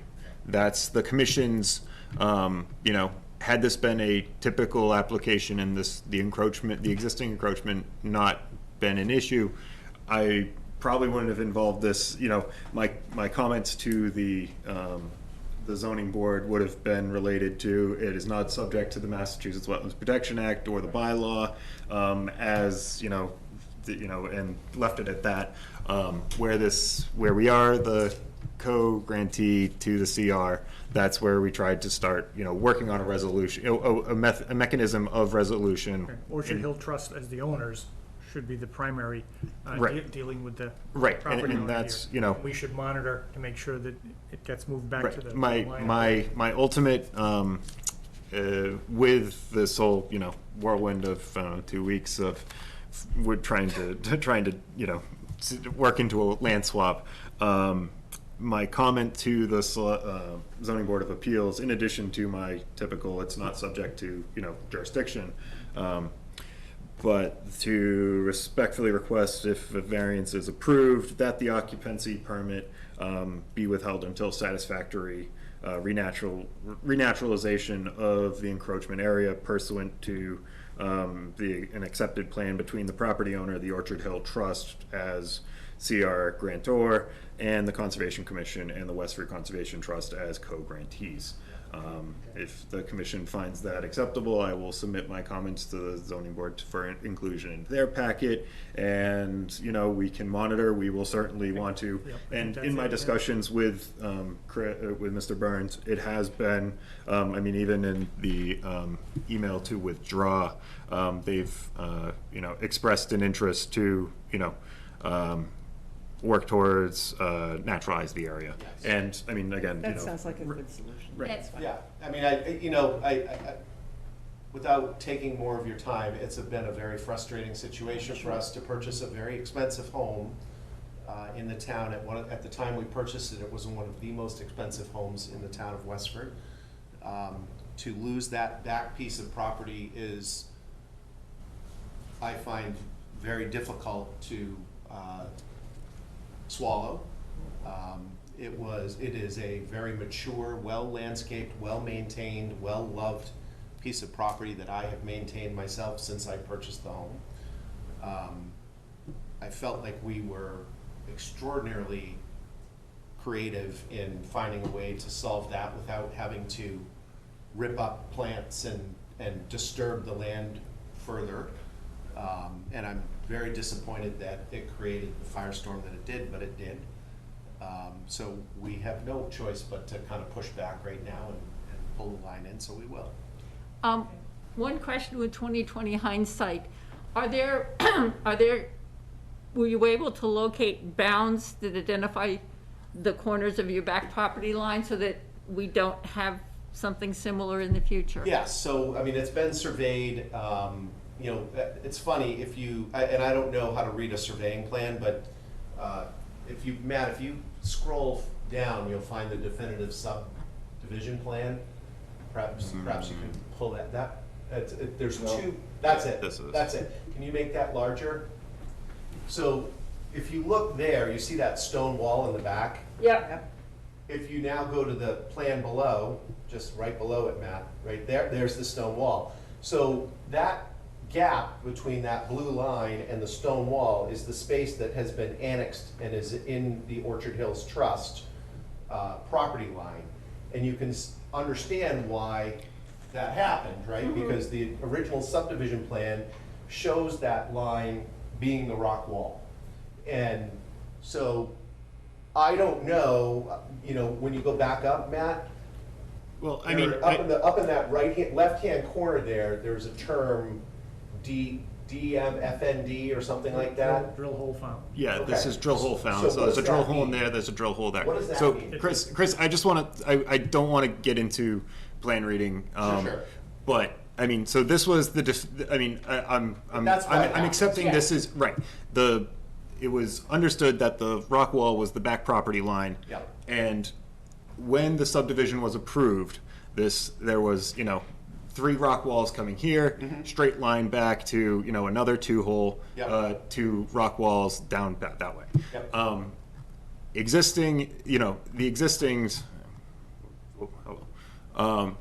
The existing, this is no longer a straight, if the subdivision plan was surveyed and this plan is surveyed, Yeah.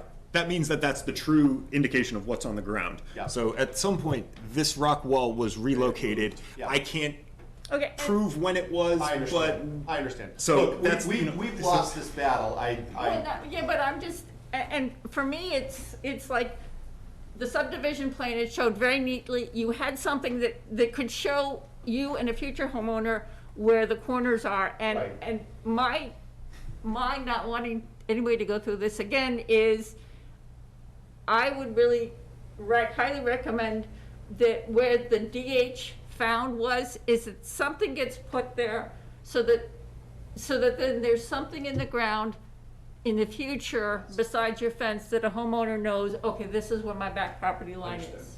And Understood. that's just, Yeah, I'd like to find those myself, because I still hold out hope that and the plan that I have from the town that I purchased on is wrong, and that the subdivision plan is correct, and, so I've been pushing on my, surveyor about that, because I just.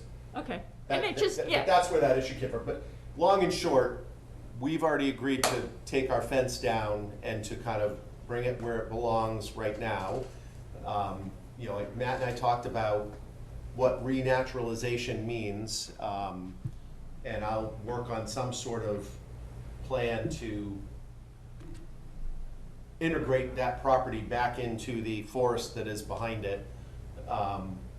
You know, quite frankly, and quite honestly, I don't want that to be a costly plan, because this is a liability that I inherited that was misrepresented to me. So I'm gonna try to do right by my neighbors, which is what I tried to do when I notified them of this. And, you know, do the right thing, but I'm gonna try to do it as cost efficiently as I can. Understood. yeah. It's just, I know that, fences do not live forever, and it's kind of like, if there's a marker that's there in the future, Understood. it saves a repeat visit down the road. Yeah, I'd like to think those are still there somewhere, so maybe we can actually find them. Okay. And if they're not, it might Then we'll be mark worth them. putting, just even some kind of a marker in there. that- Absolutely, yep, I don't, Yeah. believe me, I don't Yeah. wanna go through this again. No, I understand. Okay. So, yeah, Matt, I agree with your kind of characterization that what I'd like to be able to do is proceed with, getting the pool in, assuming the town approves that, and have the occupancy or use of the pool delayed until we've got this land. And if it's fine with the commission, that would be my comment to the ZBA. Okay. So you need a motion to that effect? Sure. Okay. What exactly we?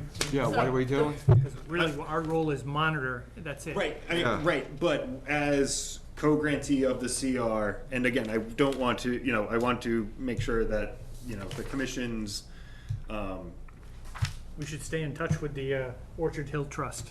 yes, right, That's what we should again, do. it's, how I envision this working is Mr. Burns preparing a renaturalization plan, with relocation of the fence, some renaturalization steps. That gets provided to the Orchard Hill Trust. They, as property owner, say, yep, okay, this works with us. It comes to us, it comes to the Westford Conservation Trust. Then we say, okay, it's good with you, we've reviewed it, it's consistent with the CR for us, and then it's done.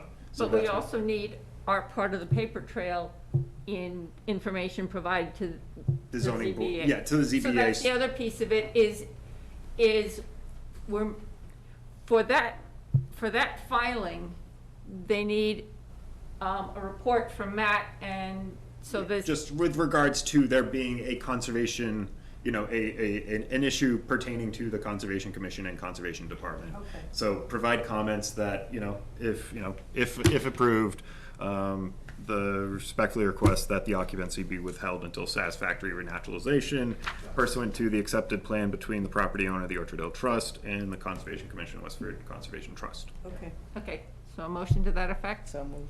Second? All those in favor, Eric? Yes. Marilyn? Yes. Jim? Yes. Noel? Yes. Ann? Yes. And Margaret, yes. Thank you. Thank Thank you. you. Thank Thank Good you luck. for staying, I know that it was, No, we still got more to do, so. I know we're the last agenda. Yeah, we have discussion and action items. Last scheduled. My apologies for your late night. No, Thank you, folks. it was very, Thank you, Matt. Okay. Informative, thank you. Really different Is service. there anything we need to be signing while we're talking? Oh, probably, yes, great, thank you. That's a Callista, and that's. The other one has bounds. I bet this cost him a bundle. So, speed, And I bet speed, this cost- speed round for the discussion and action items. Jim, here we go, for you. I have requested a quote from a local landscape nursery, where am I? For 2 high bush blueberry, 3 big blue stems, which are grasses, and 1 Canada serviceberry. The latter 2 species are drought tolerant, urban compaction tolerant, native pollinator. They're the They love set it sand- and forget sand it. and salt. Yeah, set it and forget it. All right. Funding?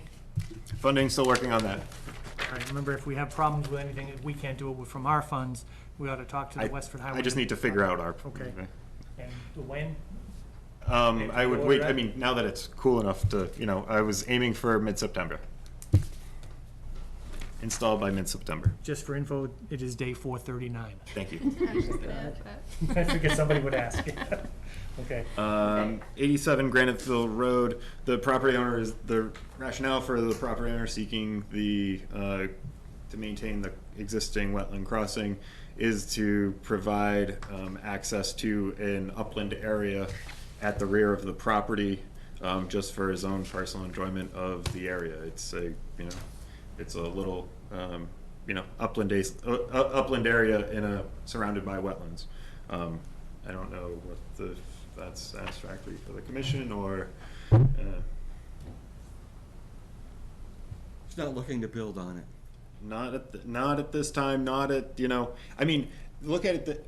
The commission still required the Colonel Rolls subdivision to be the crossing there, which was, who knows if that filing was actually for that work, but the stream crossing standards, met to the extent practicable, you should be able to meet some stream, it should be an improvement in the event, somebody decides to build out there, especially using kind of the same train of thought as the Colonel Rolls, but he has no intent to build out there. I don't think he wants to go through the permitting process with us, with planning, probably, maybe ZBA.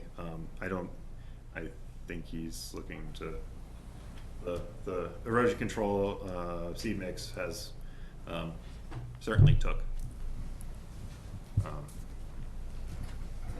Okay. Up on deck, 115 Concord Road, they placed erosion controls out there today. They are starting to field locate the areas of disturbance and where things were. They've found there are 55-gallon drums. There are, when I was out there, there was maybe a bulldozer blade that was being removed, in addition to tires. So as they are Discovering. Yeah, they're discovering and preparing the plan kind of concurrently. I did. Don't have a restoration plan? No, I have. So what was the starting I'm cycle? late if they don't. I understand. They're testing of the soils for further after the documentation of the site as to where there are impacted things, where there are compliant things. They will be testing the soils for hazardous materials, as there was a release of petroleum documented by DEP. If there are found to be surface sheens and surface contaminated soils, they will further investigate and relocate any impacted soils under the hazardous capacity being petroleum. After that, a phase 1 environmental assessment follows, which most likely is being done by Ecotech. Paul McManus, he was here for the 12 North Main. So that's kind of the first is, remediate all the hazardous materials on site, document where things have been found. Then they'll prepare the restoration plan and follow up with the process of this. Do they have any kind of a plan to say when we will get a restoration plan? I Have will. they ask for an extension? Have they, I can certainly confirm with them, and it was due July 24. Yeah, but that was our request. I mean, some of this is, That was they, our enforcement order. no. Yes. Was it? I mean, Yes. it was yes. It was a request? No, I thought it was- enforcement order that they, Yeah. that the restoration plan was due to us by by a certain number of days after the enforcement order was signed, and I calculated the number of days, and it's July 24th. And I guess my point is, if they don't know the extent of the problem area yet, they can't give us a restoration plan. When did they start looking at it? That's what I want to know. Did anybody ask for an extension? Have they laid out a plan for when we will get a restoration? I will get an email laying out the next steps, the schedule going forward, to provide to the commission for their next meeting. Okay. I hear what you're saying, Jim. This is starting to go like Bridge Street, where it never gets done. We just hear about it a lot. And it's wonderful they're doing all these things, digging up barrels of oil and kerosene. But that, fine. What are they doing? What's their plan? What is their schedule? What are they actually expecting to I do? will have by something. Well, if they're Not you, doing it's something them. like that, they should, I mean, if they're digging up and they're finding stuff like that, the plan, there should be a plan that says, hey, if we encounter this is what we're gonna do. Sure. As opposed to just going out and saying, hey, we're digging holes and we found stuff. That's not really a plan, and what Jim speaks to is true. I mean, it's easy enough for them to say, hey, if we run into, a drum of this and it's this, then we have notification requirements we have to make to the state and maybe the local board of health, but some plan, as opposed to just going out and doing discovery. So the IRA has been filed with the state and I will make sure to include that in the commission's packet for their next meeting. We heard.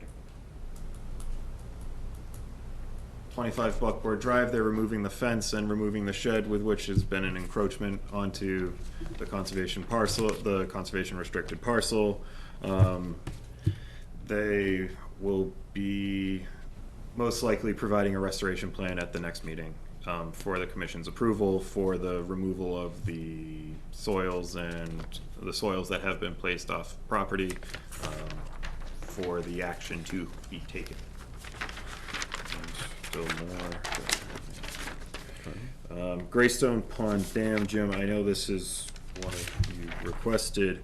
So the order of condition was issued. That occurred.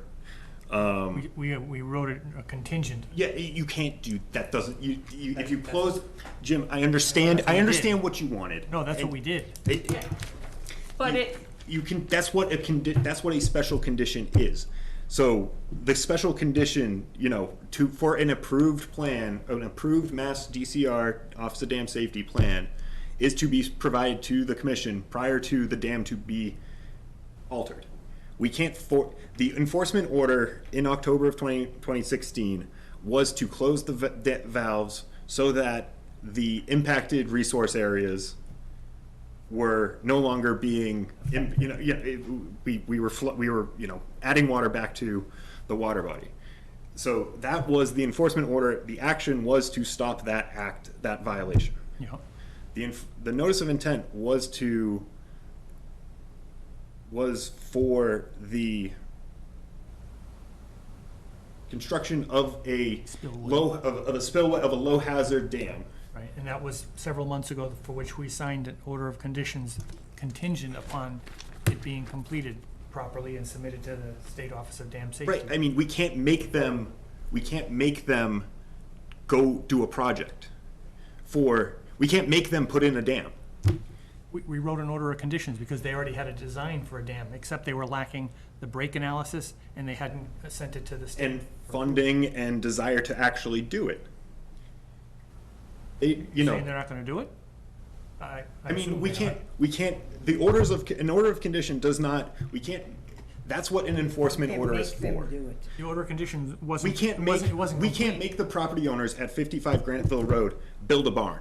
Their plan hadn't been complete because we were gonna be short one commissioner that hadn't, so we would have enough people to sign the order. So that's why we signed it contingent upon these other things being added. It was an order of conditions for them to go ahead and build that spillway dam. Right? Yes. Okay. And so it needed a couple of things. It needed a break can't make analysis. them do it? We don't know if it has one. Right, and we still don't, but that was a special condition prior to, construction, prior to implementation of this dam design. Where is the order of conditions? Or did it go to the state? Yes, I sent it to the state, I sent it to the applicant. So the state has it. All right, when did the state get it? I'm just curious, roughly? 10 days after, because So like 2 months ago, roughly. Okay. And so what you're saying is that before the applicant can then implement the project, there are those other special conditions they like need the to make sure dam- that they have a MISA permit, and it has been reviewed by the Natural Heritage Program. It needs to, have a final dam design as, approved by It needed the office. it needed a break analysis in there, or the state isn't gonna approve it, because that's what they wanna see. What happens if the thing breaks? Right, but they can't go forward with this they can't go forward without that break analysis. Right. Nothing's ever gonna happen without that. Right. Right, but if that's the case, Is there they one? still have a high hazard dam, without them redesigning that spillway to be classified under the state's eyes as a low hazard dam. It will never, it's still classified as a high hazard, or whatever the previous classification by DCR is. So if they still have the liability for that dam, for that water body. And So what are we doing now? What's happening? We have no clout It's to in do the- anything. Absolutely nothing's happening? It's in their court to take the next steps. They who? The applicant, the property owner. the property owner. And if he does nothing, we have no clout. Right. Nothing. Yes. We never, yeah. But he is responsible if this all collapses or if anything happens. So he knows that as well. Right. Why'd we even bother looking or reviewing an order of conditions? It's incomplete, the state's not reviewing it. The state may have it, but if it's incomplete, it doesn't include a break analysis, they're not gonna look at it.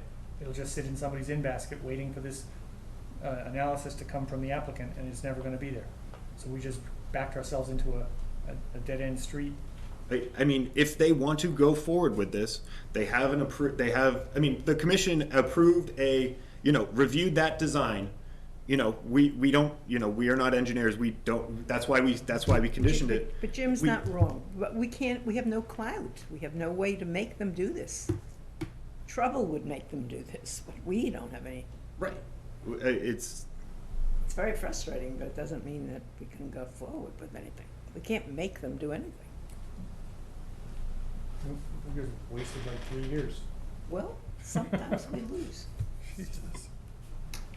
At this point, we've moved it forward that if somebody wants to take action, there is a plan. And we decided that- that, that- we yeah, weren't gonna it's- take on the there's- dam, there's and the still a town couple wasn't gonna contin- take on the dam. There's still a couple of dependencies in place that have to be taken, but if somebody gets the will to move forward and address this, we now have set in place that this is what you do, this is what still needs to be reviewed and approved. But there is now a way that they can get to, there is now Mechanism. a mechanism that says this is how you would address this issue. And there's something that we've seen and And approved with some dependencies, and that's as far as we Maybe can only carry a it. break or trouble will prompt them. We don't know. So nothing is happening now, and we shouldn't expect anything to happen in the future. Well, look how long it went I was and gonna say- nothing was going Yeah, on, no, so, no, yeah. absolutely nothing. nothing. No, I mean, at this point, I would let sleeping dogs lie. Well, it's, Because we're we've wasting our moved time. it as far as we could. Right. The applicant said that they were gonna do this break analysis and then add it to the package that was going to the state. And they didn't? I Husband guess. tells the wife tells the husband, and you have no clout. I don't want to beat a dead horse. That here applicant either. or his representative, when they come before us again, I don't trust them already. Okay. Moving on. Okay, Well, I think it speaks to what Jim says too. I hate to be backed into a corner where I'm forced to vote on something because I have a certain amount and you, Somebody all of a wasn't here. sudden, you Right, but was the commission not in favor of that design? It still was missing a break analysis, what happened. Right, and the order of conditions with which was issued under the act and under the bylaw stated that prior to disturbance, an approved plan, a plan approved by the Office of Dam Safety would have to be, presented to the commission and to be, and if there was a significant change, it would be reviewed as a, whether it is a minor modification to the approved plan or significant enough for an amendment. So we have done due diligence, we have done everything that we possibly can do, and it's frustrating. But I think we have to let it go, okay? I mean, you also had people who didn't come before us. How many times, there's only 2 people can I think of that's ever happened to. Two issues that over and over and over and over again. Duke Pointer and Paul Alphen, right? Well, I I wasn't. hope they don't come before me again. I There'll be wasn't. one less Right. vote they're gonna Okay, get on let's not- whatever. Let's they're- not waste go any there. more time Let's on not it. go okay, there. 15 Texas Road. Deteriorating. 15 Texas Road is a request for the commission to ratify an emergency certificate What? I issued for a well replacement at 15 Texas Road.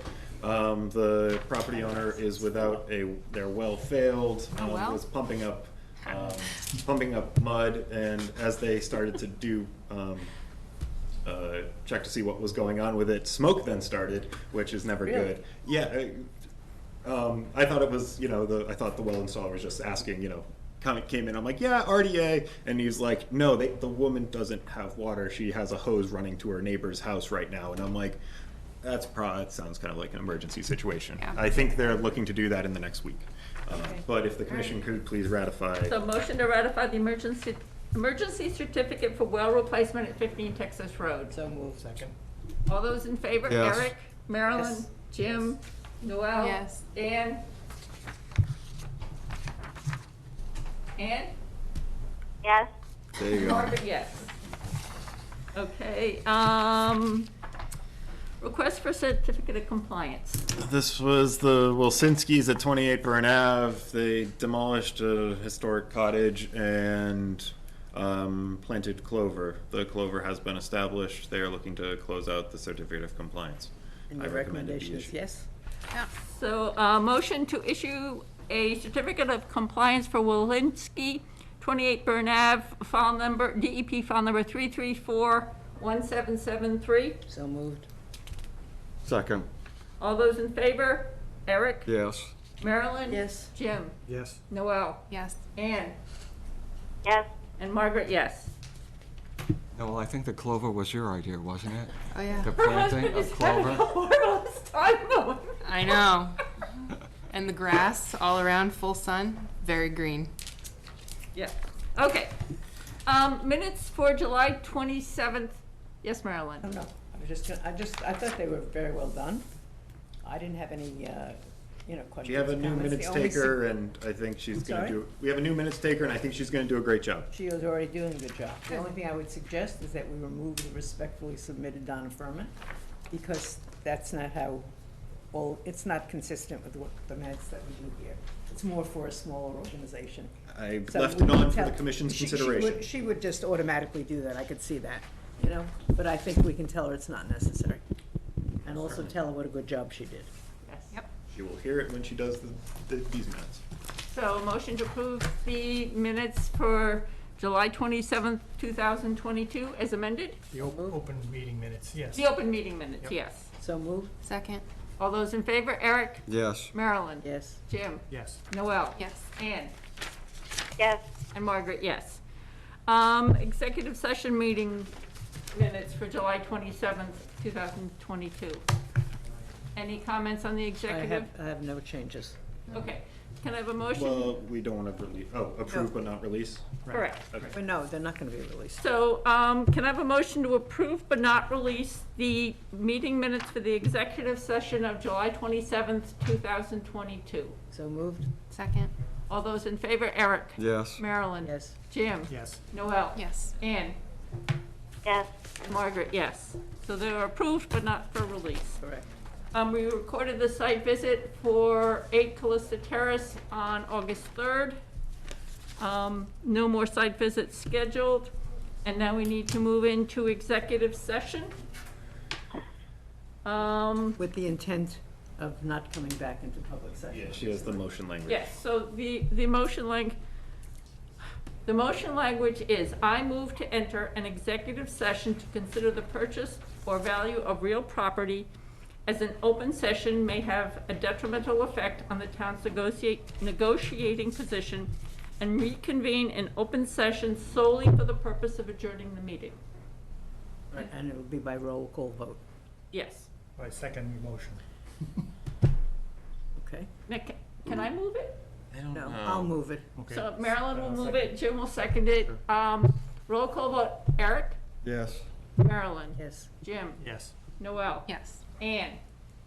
Yes. And Margaret, yes. So we're now in executive session. But we have to have the lights I on. got it off there. Yes.